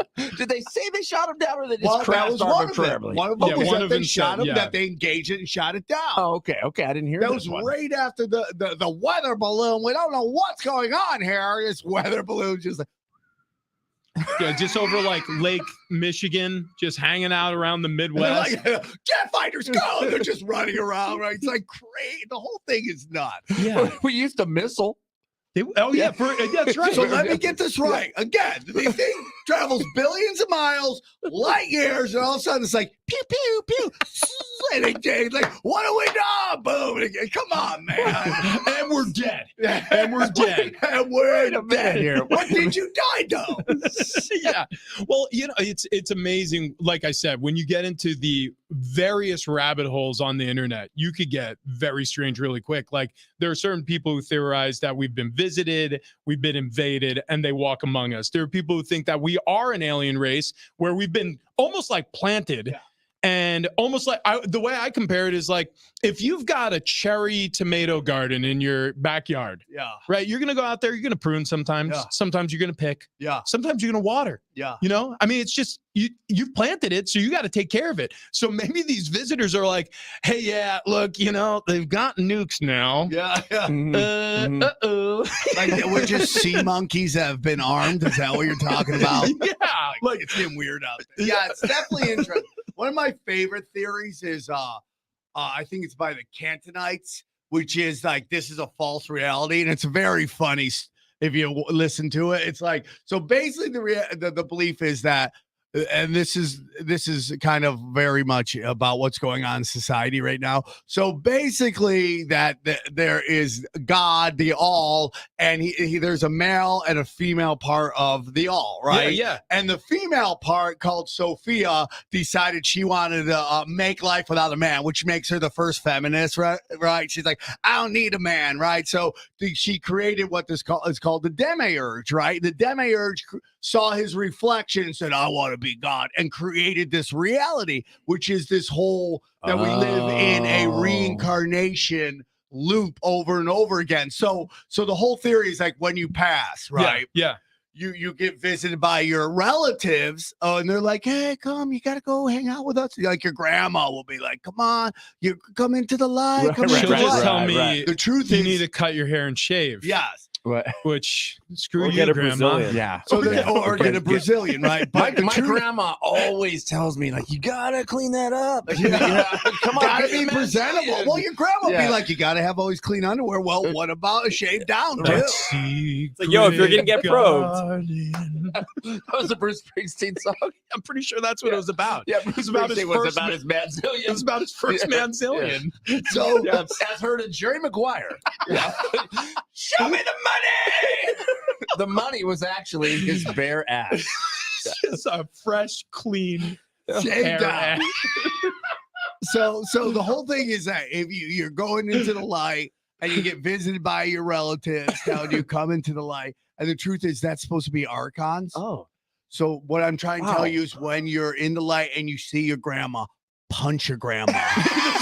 Punch her, she's lying to you. She's okay? lying to you. Just It's be like, not not her." today, grandma. Clock, right? Just run away from the light. That's the point. I just picture like somebody afterlife, they make it to the pearly gates of St. Peter, they open, and all of a sudden just Krav Maga grandma, and she's just like, stop, this has happened. You got it wrong. You listen to Sam Tripoli on June 9th in San Diego. That's right. That's right. So the other day, I almost OD'd on gas station erection pills. I took the Rhino 55. The Rhino. Yeah. And I'm just like, because I'm a former addict. I'm still an addict, but I was like, because they have different numbers. You're like, it sounds like a challenge because it's like 5,000, 6,000. Then you get 55,000, and it's like. It like looks like one of those like Food Network shows where they just go eat the biggest thing possible. But mine is like, what's the most craziest erection pill you could take? So I took it, and like for 3 days, I was in my bed just staring at the ceiling, thinking I was about to die. And I was like, I'm gonna go to heaven, go to pearly gates, and just got an angry shanker down there. You know what I'm saying? Just angry, dude. That's the worst way to go to pearly gates. Listen, did you take the horny goat weed 7,000? Yeah. Well, Yeah. you're great. well, That's evil. You can't come in. we're gonna need you to wait till that cools off, Sam. This segment's actually brought to you by Horny Goat Weed 7,000. You don't need electrowave therapy. You need the horny goat pill. Exactly. Sam, last time, well, I don't know if it was last time you were in San Diego, but you were a year ago at American Comedy Company. I was watching some clips on YouTube. You got quite the heckler there. Oh, yeah. Yeah, you had to kick somebody out. Yeah. Oh, yeah. Or she invited back this week. I don't need. I'm wondering if she's going to show up. Oh, God. I mean, it's crazy. You know. I want to get into it. I don't know how crazy it gets here, but it's like, no, it's just the number one person who likes to Yelp my act are white women who date black men are the number one people to go on Yelp. And they always start off with like, as a white woman who dates black, like they're a civil rights leader, right? Like that's every time they do that. Every time. It's like, we get it. You're into what you're into. Leave me alone. It's just people.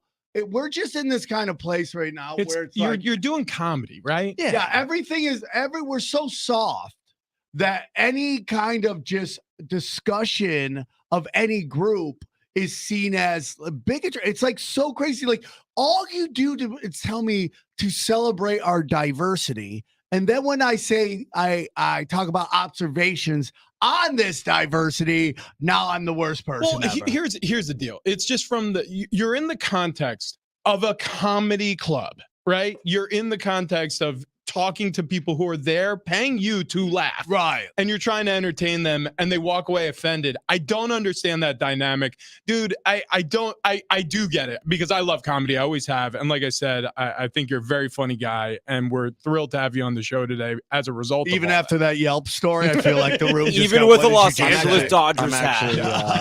I'm actually no, but it's filling just, out my Yelp review. It's just crazy because like I have a joke about how as a comic walks his, I won't go into it, but like as a comic walks his stage, people do what I call oppression math. Yeah. And they start calculating like how oppressed your people have been, and based upon that is what they'll let you get away with, which makes no sense to me. But for me, it's just like it's the emperor's new clothes. If you allow the woke mob to affect you, they sense fear and they jump you. Yeah. But if you take it right to them, they don't know what's going on because it's been this coddling forever. And reality is like, I don't hate anybody. I love everybody. So, and if you actually look up like the actual definition of racism, right? If you look, because that's the basis of a lot of political correct. Oh, that's right. If you actually look at it, people never read the entire description. It's only the beginning, right? And the second part of the definition of racism is that you are, you think you're better than other people, right? Yeah. I flunked first grade. I'm functionally illiterate. Okay, I got man-chi-chis in my jujitsu gi. I can't even wear. I got to wear a shirt over my jujitsu gi so people don't see my man cleavage. Right? I mean, like I'm better than nobody. So it's like I don't think it's like so ridiculous, and nobody wants to do it, and it just really ruins everything. So the key is just to take it to them, and and I'm gonna be honest with you. You bring up TikTok, a lot of people. I don't, they're like Generation Z. As a comedian, I love Generation Z. Yeah. And we could say whatever we want about TikTok and what it's doing to the country. But one thing it is doing is like, it's for some reason, it's not nearly politically correct as the other apps are. Yeah. And people these younger people are very much into more like weirder stuff. And like, so. And they're, by the way, and they're That's my generation. Yeah, you guys are not nearly as sensitive as the millennials. Like, get rid of them, bro. And they're putting it on the internet. Yeah. I mean, every single day. Right. I mean, I learned so much on that app. We are up against the clock. We do have to take a break. Tony Kanja texting right now saying, I'm almost there. Don't let Sam leave. I want to get him drunk on So tequila. now it's a hostage situation. So we're gonna have to tie you up, Sam. But you are gonna be at the American Comedy Company downtown, home of the hottest homeless people downtown. San Diego's the best. Tell you what, some of the best rickshaw cabs you'll see. That's right. That's right. You got one show tonight, 2 shows tomorrow night, $20 if you want to go out and hang out with Sam. Yeah, dude, it is a fantastic comedy club. But Sam Tripoli, a fantastic guy. Appreciate you being here with us today, man. Thank you. Love it. Love it. Hey, Aaron Rodgers also apparently already changing things in the Jets locker room. We'll get into that coming up next. Dude, so fun. Sorry if that got weird there for a second. No, dude, you can't get weird enough over here. What? That was like very tame. Oh, really? See, I don't like. I remember radio from way back in the day where you can't say this, you can't say that. NBC doesn't pay nearly as much attention anymore because they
Aaron Rodgers already making huge changes in New York. We'll fill you in coming up next.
fun visit with Sam Tripoli there, man. Yeah. Go to the American Comedy Company. See him this weekend. Worth your money. Super funny guy. $20? $20 is a great ticket price. Yeah. And by the way, follow him on Instagram. He posts clips of his comedy special, his most recent special. Funny dude. Funny dude. You heard him just moments ago. And if you missed it, you could go back on the stream on YouTube, Big Rich, TD, and Fletch, or check us out on the podcast, iHeartRadio app. It's free. Download that too.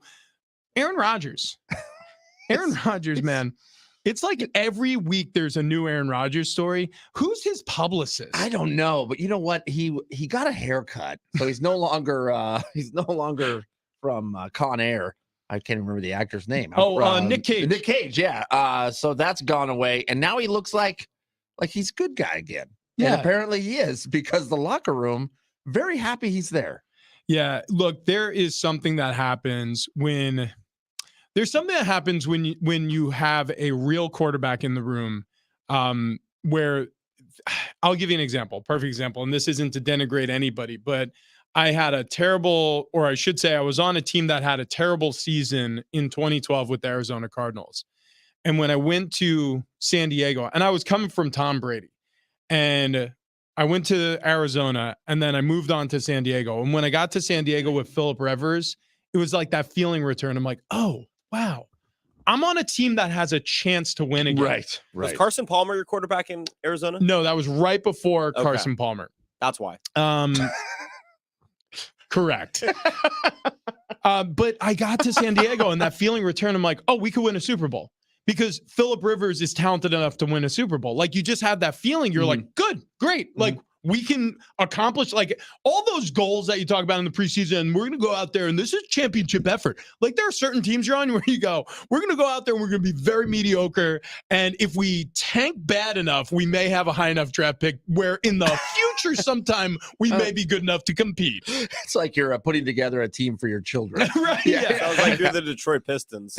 Yeah. Like, truly, Aaron Rodgers gives the New York Jets a chance to win a Super Bowl. And so that's the reason why the locker room is buzzing, because when it was Mike White, Zach Wilson, and Joe Flacco helming your offense, you're not walking away from games going, you know what, guys, at least we got our quarterback. That wasn't the conversation. Yeah. You tell me Joe Flacco isn't elite? You know what? You may have missed the latter half of the 2010s because it got pretty bleak. Yeah. And then the 20 teens and the 2020s, no different. Right. No different. Hey, it's a Bar Card Friday. We've got Brett Goldstein tickets we got to give away. We got to get to tailgate trivia. We got a lot to do here, so we got to take a quick break. On the other side here, we're going to give away those Brett Goldstein tickets with tailgate trivia. Do you want callers right now? Yeah, let's do it. 844-570-1360. That's 844-570-1360. We're playing tailgate trivia for comedy tickets coming up next.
This update is presented by Mercedes-Benz. Padres in Denver after a day off in a 6-game homestand. They have a 3-game series against the Rockies. Game 1, 5:40. Yu Darvish getting the start.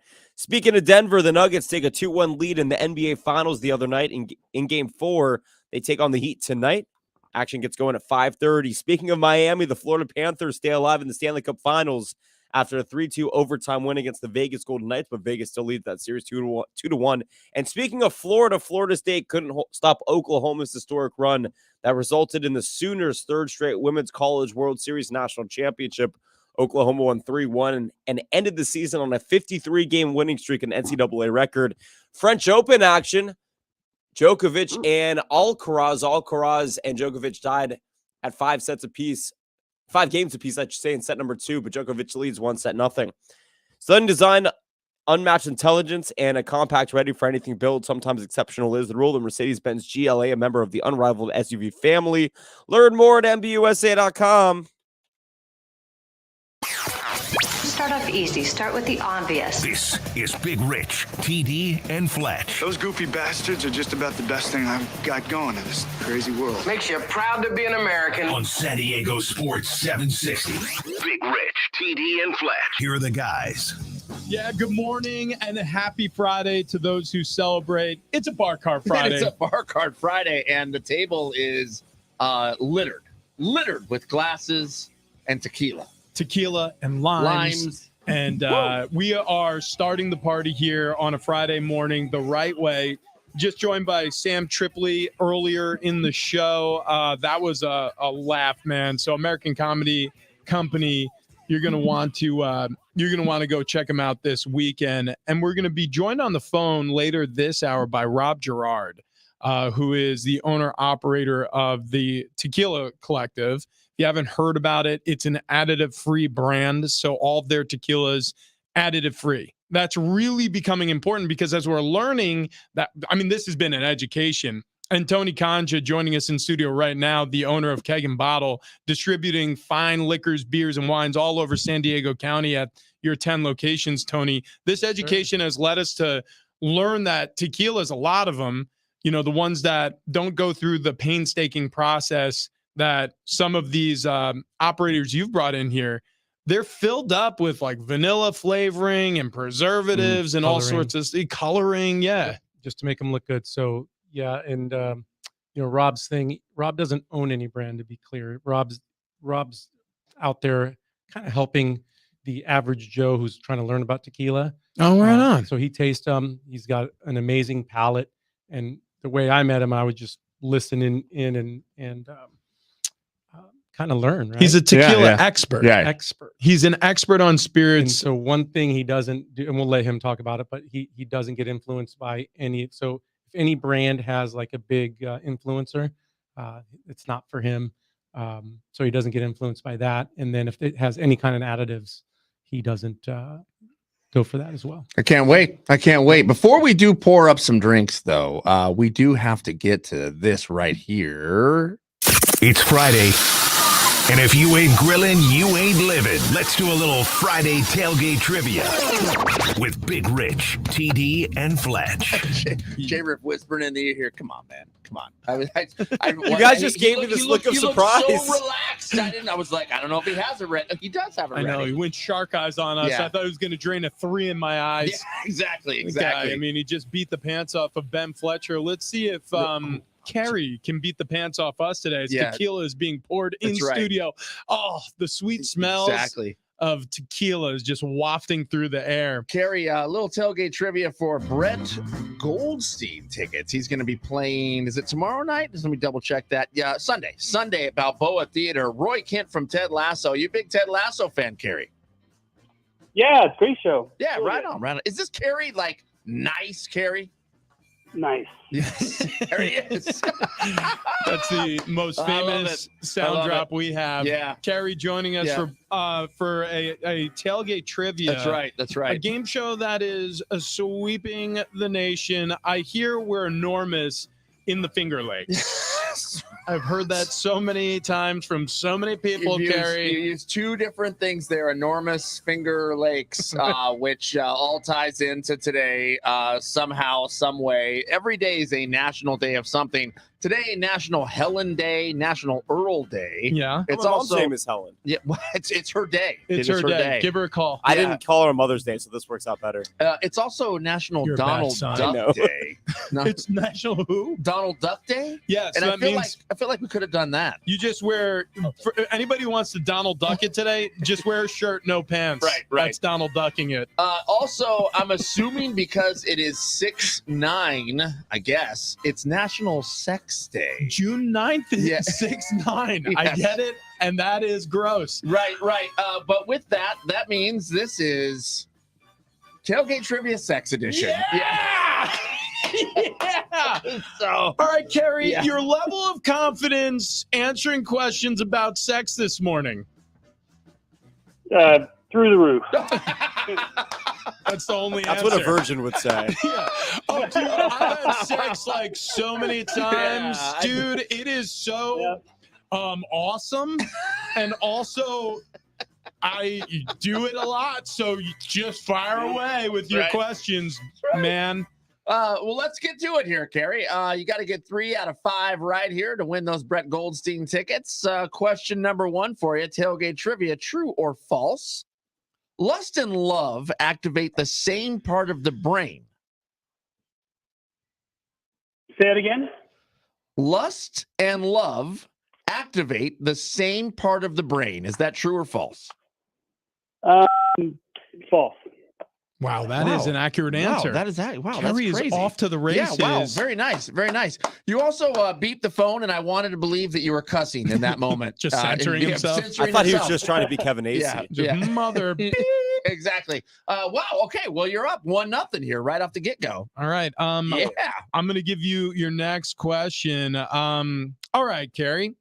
The male fertility drug Viagra, that's the brand name, goes by the generic name A, sildenafil, or B, erectorone. A. Oh, sorry. Right, you got it right. Yeah, all right. I didn't know which one was which. Very nicely done. I really wanted to be a rector. I wish it was. Yeah. I made that up in my brain. Carrie's 2-0. He's going to knock this down real quick here if you get one more correct. This guy's a real hornball. He really is. On National Sex Day. Nice. Wow. Many partners. Yeah.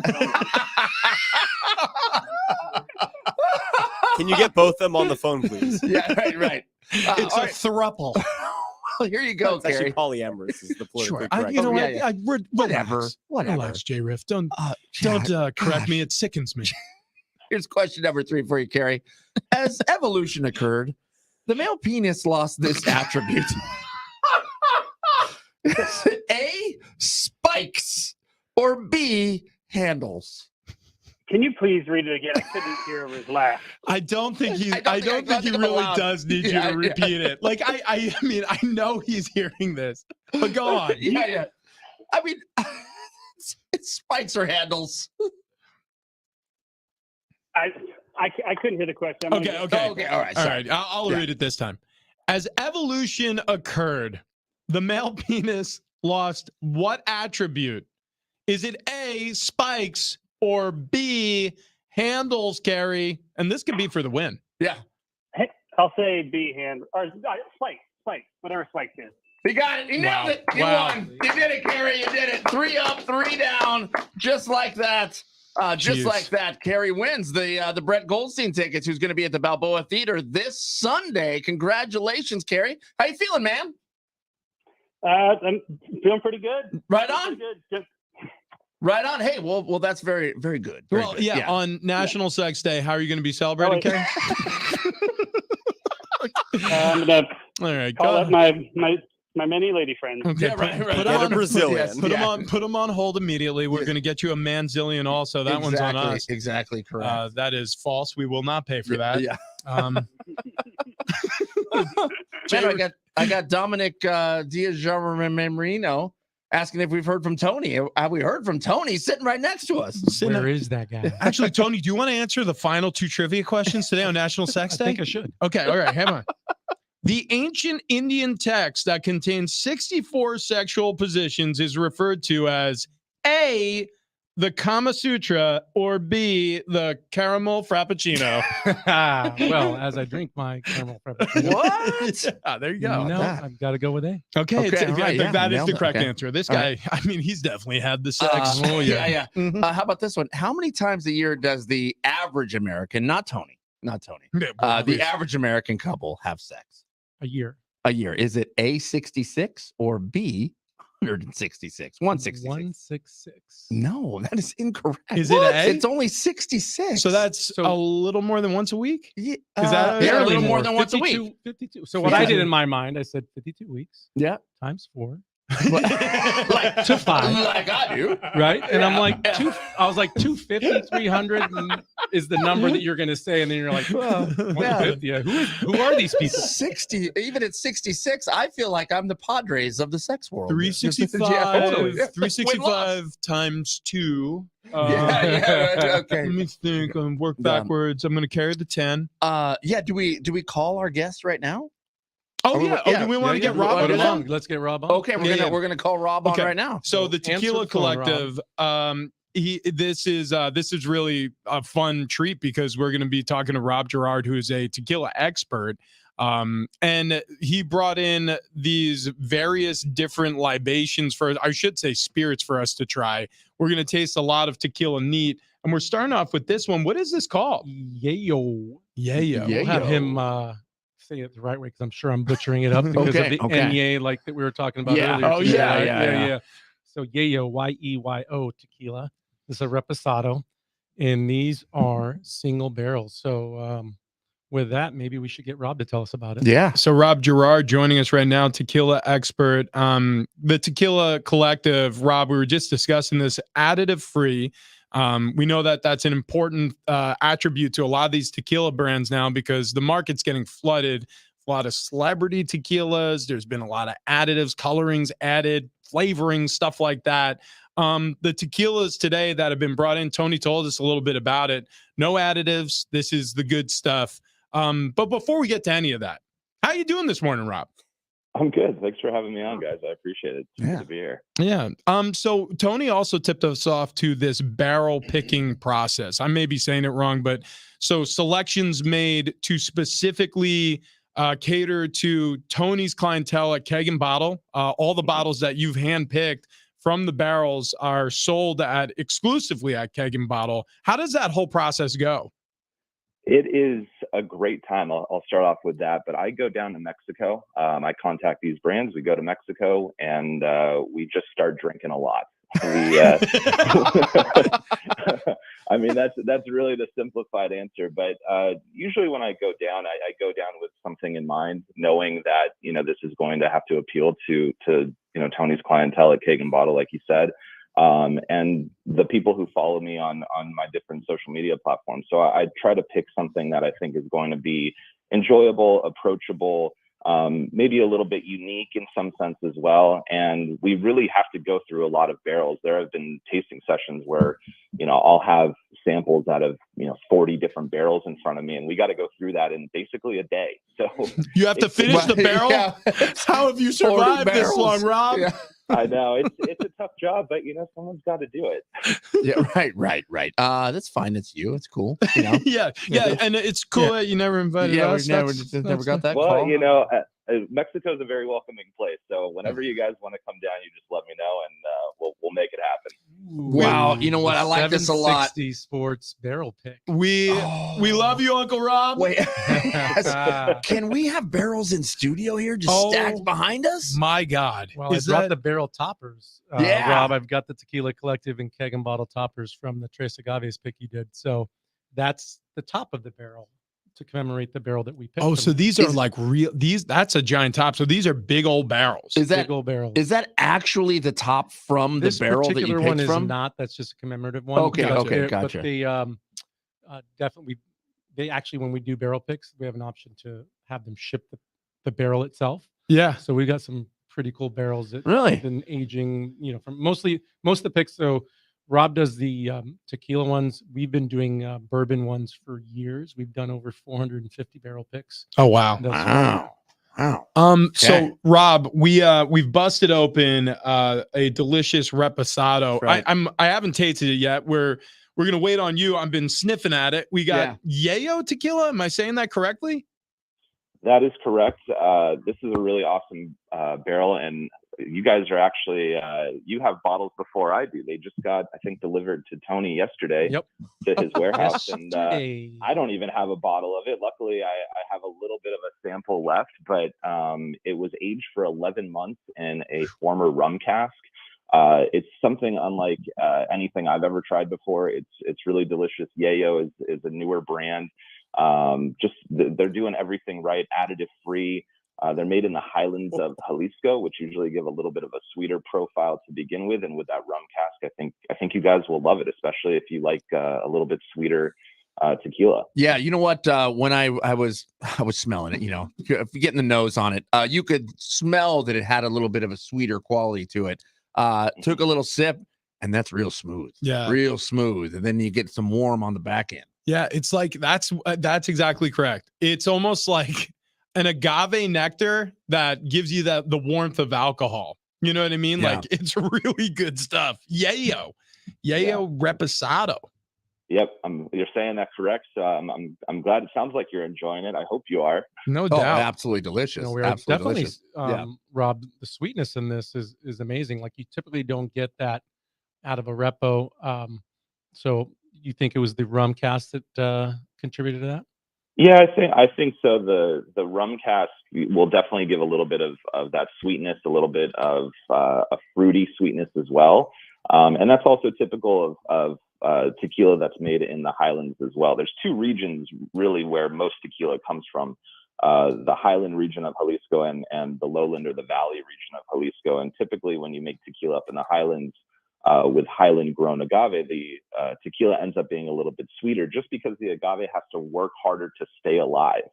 So that sugar content is concentrated towards the middle of the agave plant, and that usually produces those sweeter, fruitier, more floral profiles, which you guys are probably tasting right now. It's amazing. You basically just described me, fruity, sweet, and a struggle to stay alive. Yeah. So, yeah. Well, don't forget the floral part too. Yeah, absolutely, 100%. Now, when you say rum cast, was it in a barrel that had rum in it at one time? Exactly. What was the liquid that was in this barrel before it contained the Yayo Blanco tequila that became a reposado was rum. I don't know what producer the rum cask came from specifically, but there was rum held in this barrel beforehand, and then they emptied that out and filled it with tequila. So this barrel was purchased with the knowledge that rum was previously in it, with the purpose of now putting tequila in it. Aging tequila in it. Yeah. Wow, that's fascinating. Now, the this reposado, Rob, is a little more almost a lighter golden look to it. Is that just because of the 11-month aging period? If you left it in there longer, would it get the more of a bronzy brown tone to it?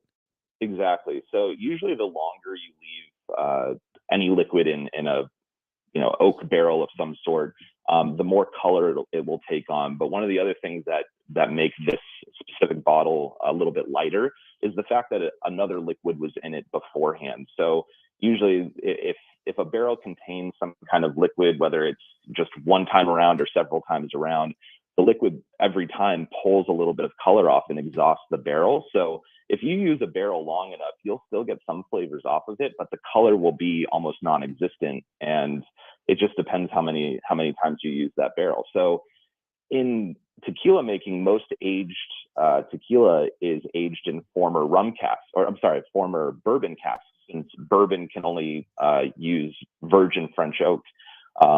Perfect for National Sex Day. Yes. So, because the barrels have only been used once, usually tequila will be very dark if aged long enough, because the only thing in those barrels beforehand was bourbon one time. But in this case, the rum cask might have been filled several times before it got to Yayo for the tequila. Oh, that's interesting. and also, I'm assuming then every barrel is slightly different, right? So you're going to buy it and almost kind of like wine, right? Depending on the vintage, you're going to have a completely different flavor of Cabernet, say. Whereas, like with tequila, depending on what rum cask the tequila sat in, you're going to have a completely different experience, especially when it's like hand selected, like you did for these keg and bottle bottles that are being sold over at Tony's place. Exactly. For this run of Yayo, they didn't have a reposado expression beforehand, but what they did do was they went and bought 12 rum barrels, and this is barrel number 5 of the 12. I personally think it was the best one, but some people might disagree.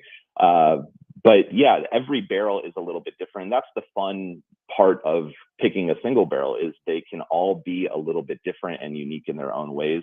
And that's just what makes selecting single barrels a fun little nuance of the tequila sector. Yeah, this is a cool idea here on a Father's Day gift. Yeah, I mean this is what you pick up your pops. What are they running right now, Tony? They're Over running bottle? seven. This first one we just had is $79.99. And like you just said, prior to yesterday when we got these, this brand only had a Blanco. Are they planning on having? And this is a Reposado. So are they planning on having a line extension where they'll have Reposados to the open market? Do you know that, Rob? I think down the line, but with any new business, and Yayo is a newer brand, I think they just need to keep building and selling more product to get to that point. So So that's super unique. If you love Yayo, it'd be a good opportunity to support not only me and you, Tony, but the brand itself, because it's a great brand, and I hope it sticks around for a long time and just continues to grow. Who doesn't love Yayo? I've always said that. Yep. Yayo. All right, Rob. Can you stick around for a little bit here? Yeah, of course. Okay, great. We gotta take a break, and more from Rob Gerard, our tequila expert, and Tony Kanja over at Keg and Bottle, coming up next on a Bar Cart Friday.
Coming up, Bar Cart Friday officially kicks off. That's in 2 minutes on Big Rich, TD, and Fletch.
This update is presented by Mercedes-Benz. Padres back in action. They're taking on the Colorado Rockies for the first of a 3-game series. They get going at 5-4 to Yu Darvish getting the start.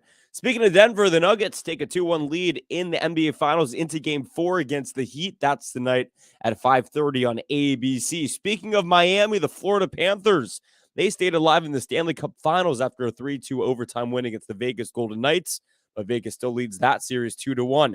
Speaking of Florida, Florida State couldn't stop Oklahoma's historic run that resulted in the Sooners' third straight Women's College World Series national championship. Oklahoma won 3-1 and ended the season on a 53-game winning streak. That's an NCAA record. Stunning design, unmatched intelligence, and a compact ready for anything build. Sometimes exceptional is the rule. The Mercedes-Benz GLA, a member of the unrivaled SUV family. Learn more at MBUSA.com.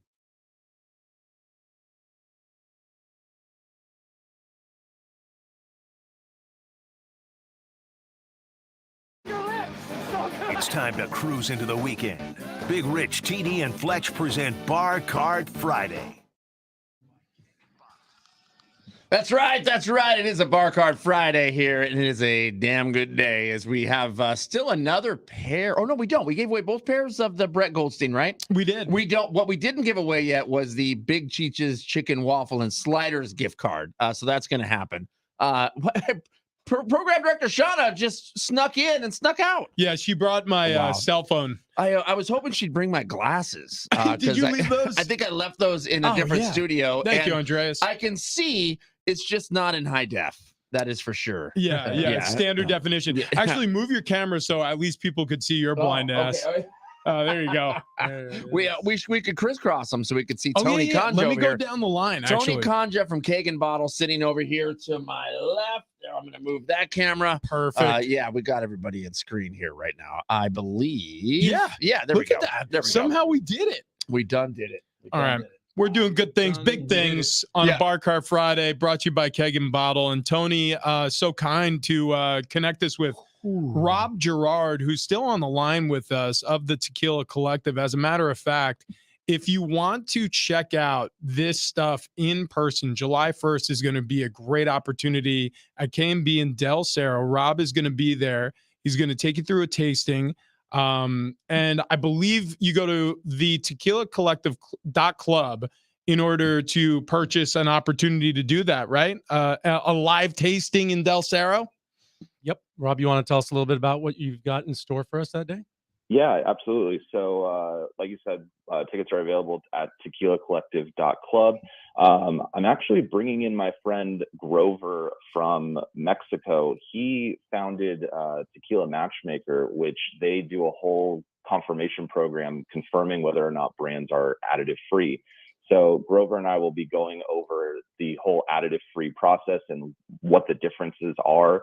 We'll be doing an entire tasting to see if people can tell the difference between tequilas with additives and without additives.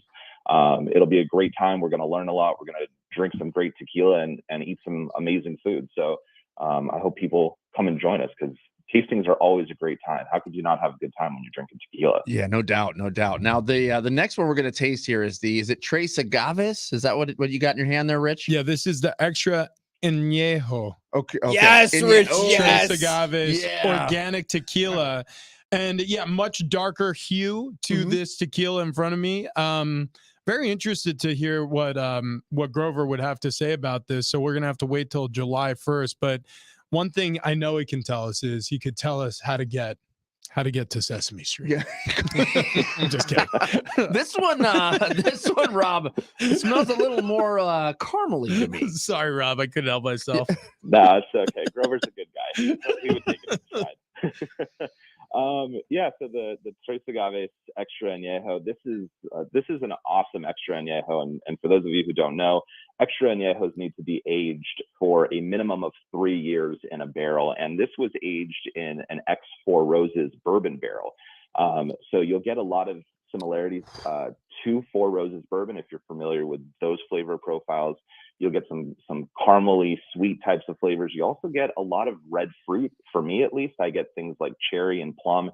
I could literally just smell this tequila all day without even drinking it, but it does taste even more delicious. So really great bottle, and probably the best value Extra Añejo as well. I think, Tony, correct me if I'm wrong, but I think we sell it for $89.99. It's a great value. Huge value at $89.99, and we'll bring in a Four Roses barrel pick for you guys. Brett Elliott, that over the master distiller at Four Roses, does some amazing stuff, and a huge fan of theirs. And you're absolutely right. Definitely get the characteristics of that bourbon in this tequila. So having that be the barrel that it was aged in, is like a home run. Yeah, and by the way, at Keg and Bottle, if you're looking for a Father's Day present, like the Yayo Reposado we just tried in the Tres Agaves, now this Extra Añejo that we're enjoying right now. So good at that. Yeah, now. it's starting to happen. Yeah, wait, one more time. Añejo. Añejo. Yeah, you really Did I do that right? I think we should have Rob opine on this. I mean, I don't speak Spanish very well, but it sounds right to me. Yeah,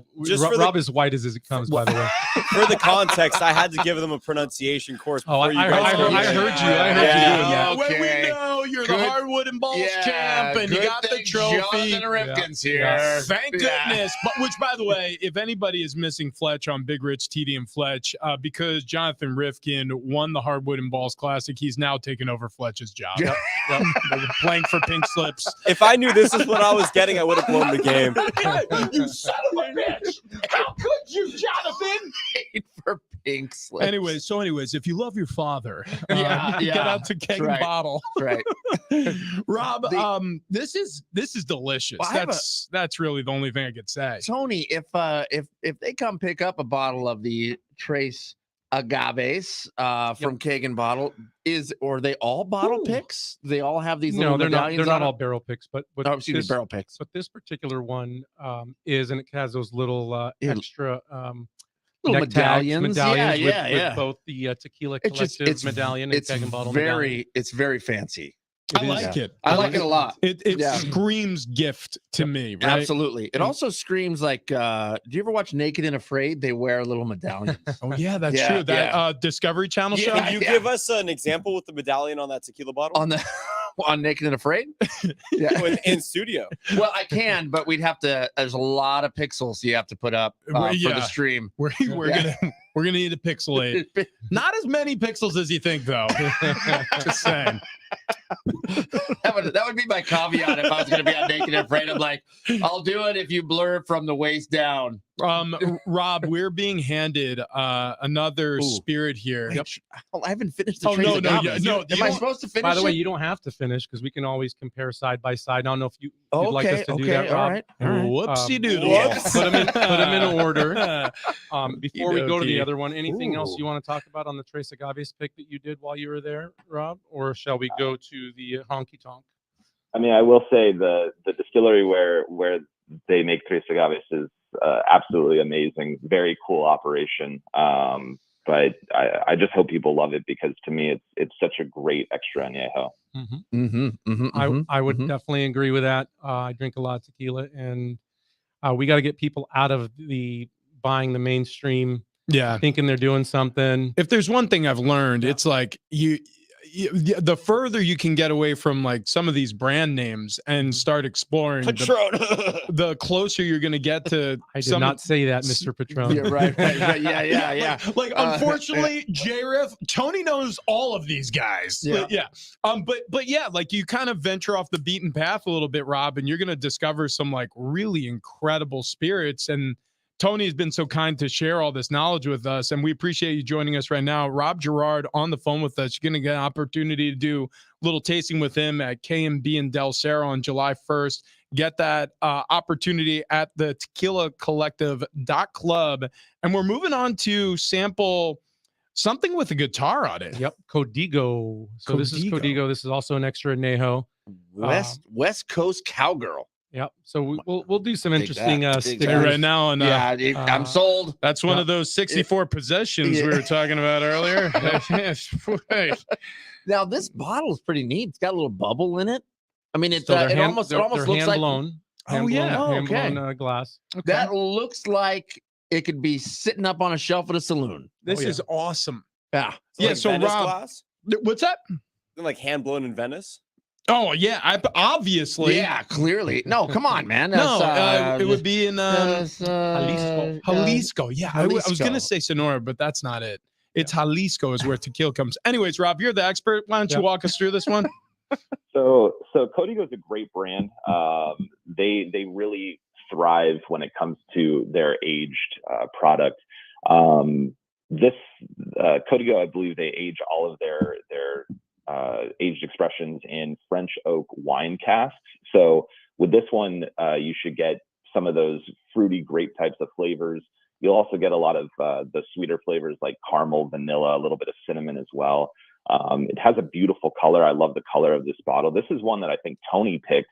But I went down to Mexico back in February and I picked 2 more Código bottles. I haven't actually talked about this with anybody, so this is like a world announcement, exclusive. But we got a reposado and an añejo coming as well, in addition to this barrel that you're trying with Tony. I like this one a lot. Yep. Yeah. I mean, I like this really one smooth. a lot. This is dessert right here. This is you finished up dinner. You're sitting on the couch. You got a fire going. You got the game on. And It's just smooth. It's just smooth. Yeah. It's so good. Rob, how do they do that? Because like when you're drinking tequila, typically like you're shooting tequila, when you're in college, and it's the wrong way to enjoy it, as we've all learned. But what's fascinating about it is like the mouthfeel. You know what I mean? Like the harshness that you have from some of the things that you may have first sampled when you were younger, like versus what we're tasting today. How do they achieve that? So, without going down a rabbit hole too far, the stuff you're drinking in college sucks.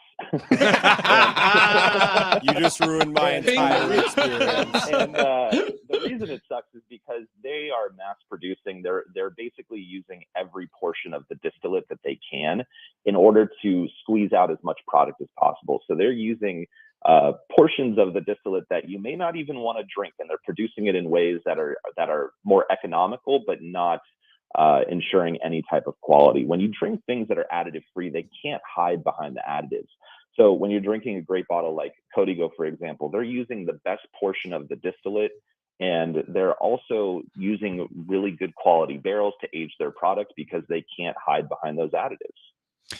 Yeah, you know what? It's strange, man. Like I didn't know anything about tequila until meeting Tony, and now I feel like I have this deep well of knowledge. But there's more and more to learn every single. Listen, we have to take another break, but there's another bottle remaining in our studio that we have to try. Not to take up your entire morning, but Rob, could you hang tight for just one more bottle? I definitely can for you guys. Love it. You're Love a it. good man. You're a Love good it. man. That's Rob Gerard and Tony Kanji in studio. Keg and bottle on a bar car Friday. We're going to sample one more tequila before we go. It's Big Rich, TD, and Fletch.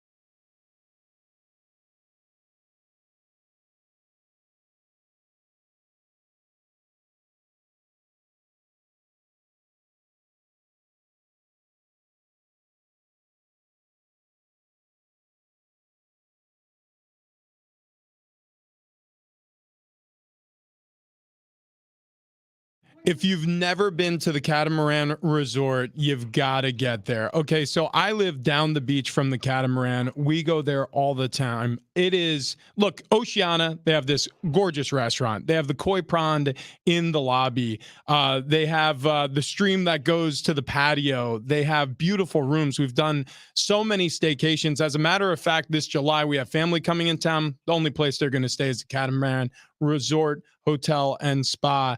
And part of the reason is because they have these sunset luau's. If you haven't heard about these, starting next Tuesday, June 13th, all the way through until September 1st, Tuesdays and Fridays, they're going to be doing their sunset luau's, which features mouth-watering Hawaiian cuisine, all you can eat at the buffet, authentic island music, hula dancing, fiery torch performers. It's entertainment provided by a local group called Pride of Polynesia. They even have this volcano. This is the part my kids love the most. The volcano actually erupts at the end of the luau and confetti flies up. We go every single year. We don't miss it. As a matter of fact, next Tuesday, I'm going to be there with my family. So if you want to join us, get down to the Catamaran Resort Hotel and Spa. And if you use Big Rich, that's my promo code at catamaranluau.com, you could save 10% off your sunset luau. Book now.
It's a Bar Cart Friday here on Big Rich, TD, and Fletch. Yeah! We are sipping tequila. It continues coming up next.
Nothing wrong with us. Nothing wrong with us on a Nothing Bar wrong Cart Friday. here. Listen, everything's right. As a matter of fact, right as rain.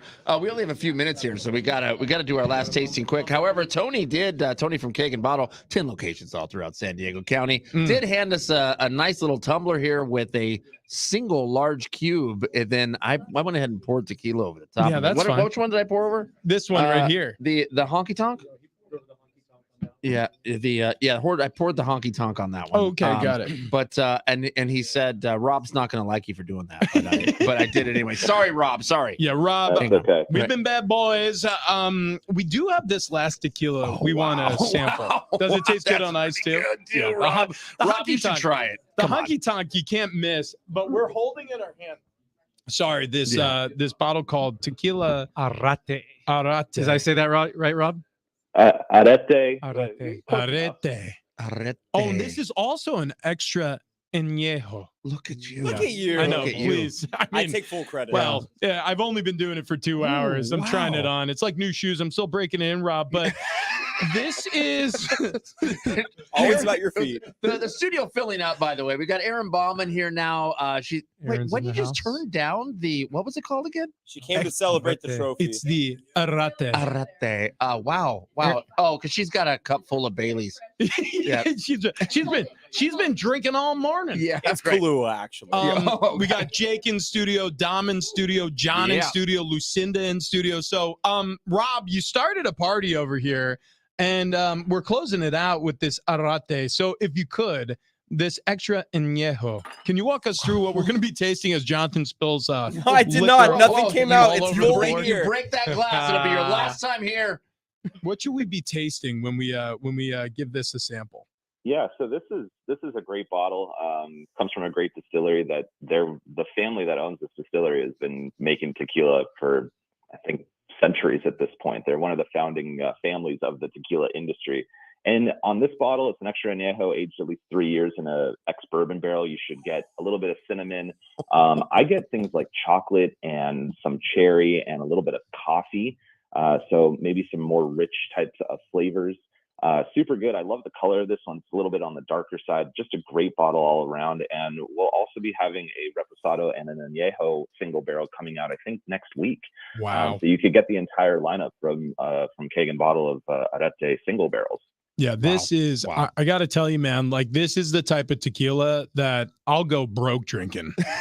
Like, no doubt. This is doing things to me right now. This is incredible. Okay, so Tequila Arete. What was it again? Arete. So good, man. It's, You're so it's good happening. at it. I Like, do. I mean, it's incredible. God bless America. Actually, Viva la Mexico. This is just incredible stuff. I got an invite to Mexico. I was told I can't go. Yeah. There are people in this building who are keeping us out of the state just south of our border here. Come on, Rob. But you know what? If you're going to hold our hand through the process, I'm sure they'll get a green light there. Dude, this is incredible. So bourbon barrels, this is how this is aged. In your opinion, the rum cask versus the bourbon barrel, is there a better one, or is it really a matter of taste? It's really just personal preference. I think they're both great in their own ways. They're both different, very different from one another. And each barrel gives off something different, unique, interesting. So you just need to find what works best for you. And that's why I tell people, drink as much as you can. Yeah. That's great advice. Responsibly, but yes, drink as much as you can. Or irresponsibly. Yeah. Honestly, I don't care. Doesn't matter. Whatever. This has been an education. This has been fascinating. This has been a lot of fun. Rob, is there anything else you want to promote where people can find you? Any information on you, our tequila expert today, Rob Gerard? Sure. I'm on Instagram and TikTok, The Tequila Collective.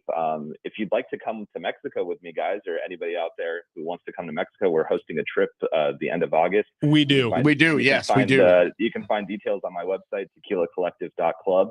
And whether I see you at a tasting here or in Mexico, I just hope to see you guys soon. It's going to happen, Rob. It's going to happen in a big way. Yeah, there's 8 of us in this room, and 8 people just raised their hands saying, we'll all go to Mexico with Rob. Dude, again, thank you again, Rob. Yeah. We really appreciate your time, man. Since you went to J-Riff jumping in and changing your schedule today. We normally send the show over to Fletch to ask him, who do we think? Yeah. Instead, it's Fletch who's waving the Hardwood and Balls Classic trophy. J-Riff thanking himself here, playing Genuine on a National Sex Day. Very nicely done. Very nicely done. We will thank Rob Gerard of the Tequila Collective. Yeah. We'll thank Tony Conja, as always, on a Bar Car Friday, owner of Keg and Bottle. That's right. Sam Tripoli, who came in. Sam Tripoli was awesome. Hung out, and everyone here hanging out with us, and all of our listeners, texters. Love you guys. Go Padres. Let's see if we can string 2 together. That would be nice. Yeah. That'd be nice. That'd be pretty cool. That'd be pro. Yeah. That's right. That's right. All right. The Herd is next right here on San Diego Sports 760. We'll see you Monday.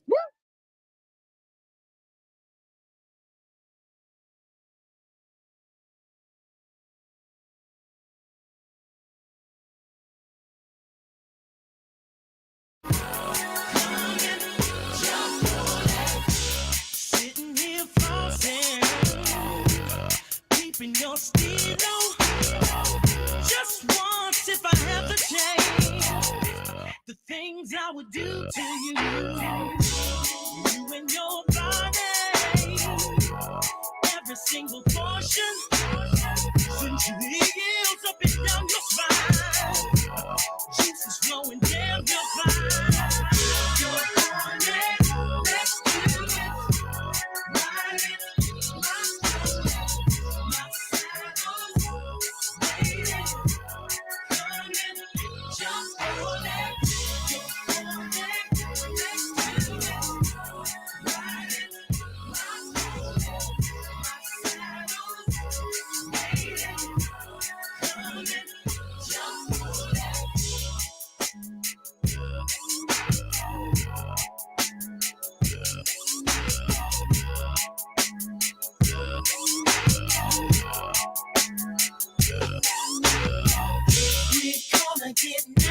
Baby, first we'll show it down till I reach your ponytail.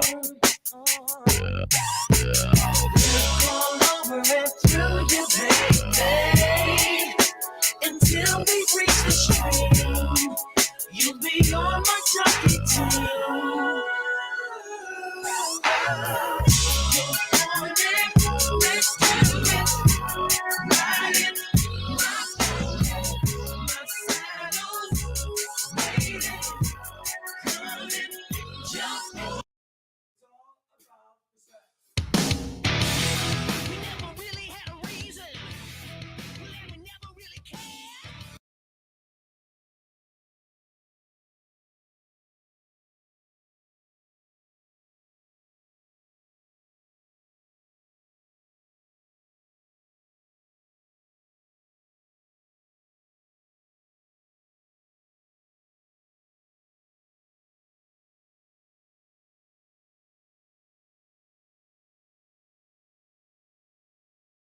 She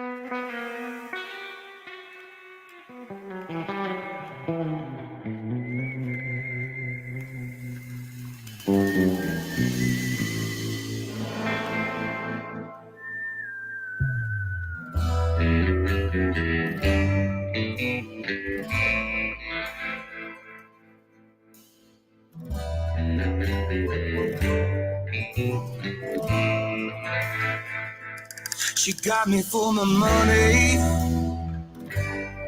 to my bloody dollar bill, snorted on my candy. Then we got all of her girls, now they line up down the hallway, and I know they don't love me, but to come to get the money. Ooh, they come to get the money. Ooh, the reggaeton station playing too damn loud. Senoritas passed out on the couch. Wish I knew a little less Espanol, so I could tell these bitches to go. Now there's pennies on a lampshade, mezcal bottle belly half drained, freaking out the fucking housemaid. But everybody likes to get paid, so she fucked me for my money. Took my bloody dollar bill, snorted on my candy. Then we got all of her girls, now they line up down the hallway, and I know they don't love me, but they fuck me for my money. Ooh,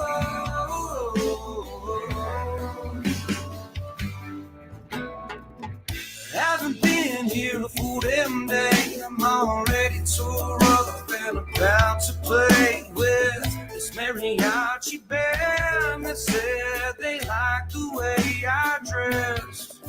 And after singing Feliz Navidad, I witnessed a donkey show and fell in love with the prettiest damn girl that Mexico had ever seen. This got me for my money. Ooh, to my bloody dollar bill, snorted on my candy. Then we got all of the girls, now they line up down the hallway, and I know they don't love me, but they find me for my money. Ooh, they got me for my money.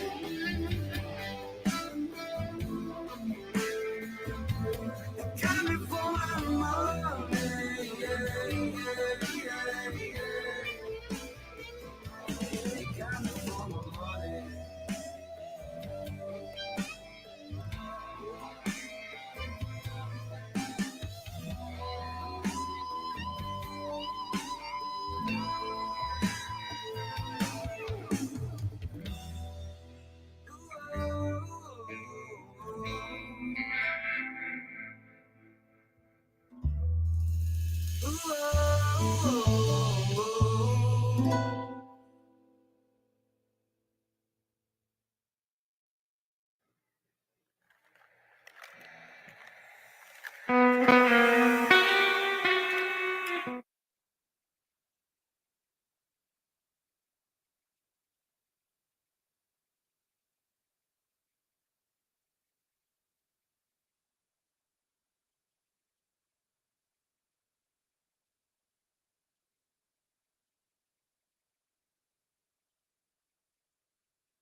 Don't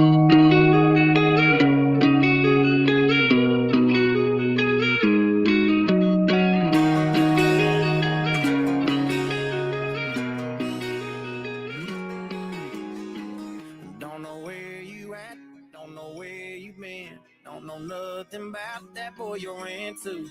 Don't feel bad for you, but I feel bad for him and all the hell you gon' be putting him through. Probably tell him we're a burnt out flame.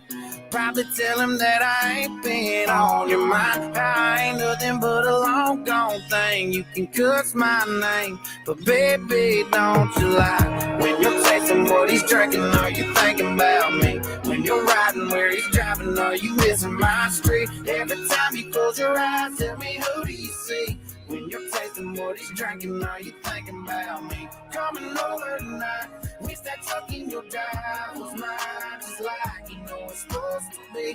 When you're up in his bed, am I up in your head, making you crazy? Tell me, baby, are you thinking about me? Are you thinking about? Are you thinking about?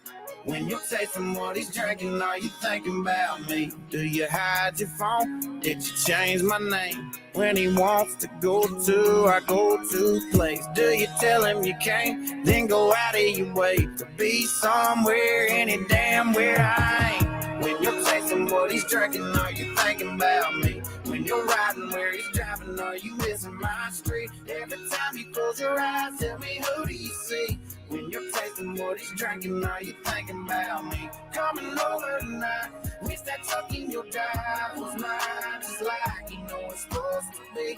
When you're up in his bed, am I up in your head, making you crazy? Tell me, baby, are you thinking about me? Are you thinking about? Are you thinking about? When you're tasting what he's drinking, are you thinking about me? Don't know where you at, girl, I know where you ought to be. When you're tasting what he's drinking, are you thinking about me? When you're riding where he's driving, are you missing my street? Every time you close your eyes, tell me, who do you see? When you're tasting what he's drinking, are you thinking about me? Coming over tonight, wish that tuck in your dive was mine, just like you know it's supposed to be. When you're up in his bed, am I up in your head, making you crazy? Tell me, baby, are you thinking about me? Yeah, are you thinking about me? Are you thinking about me?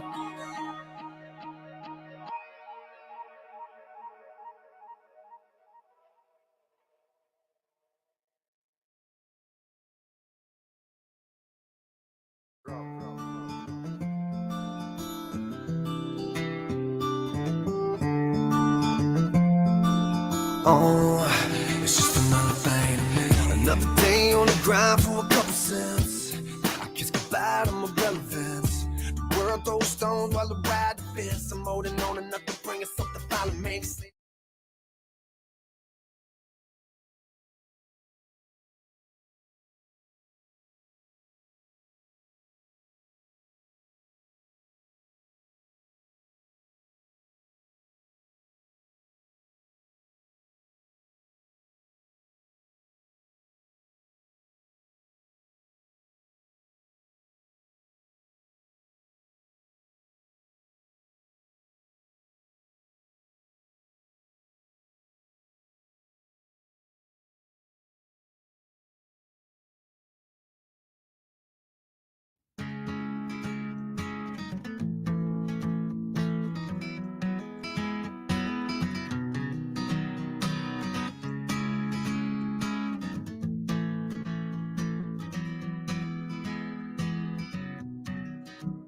Was a boy who was a dreamer, and he flew so high and proud.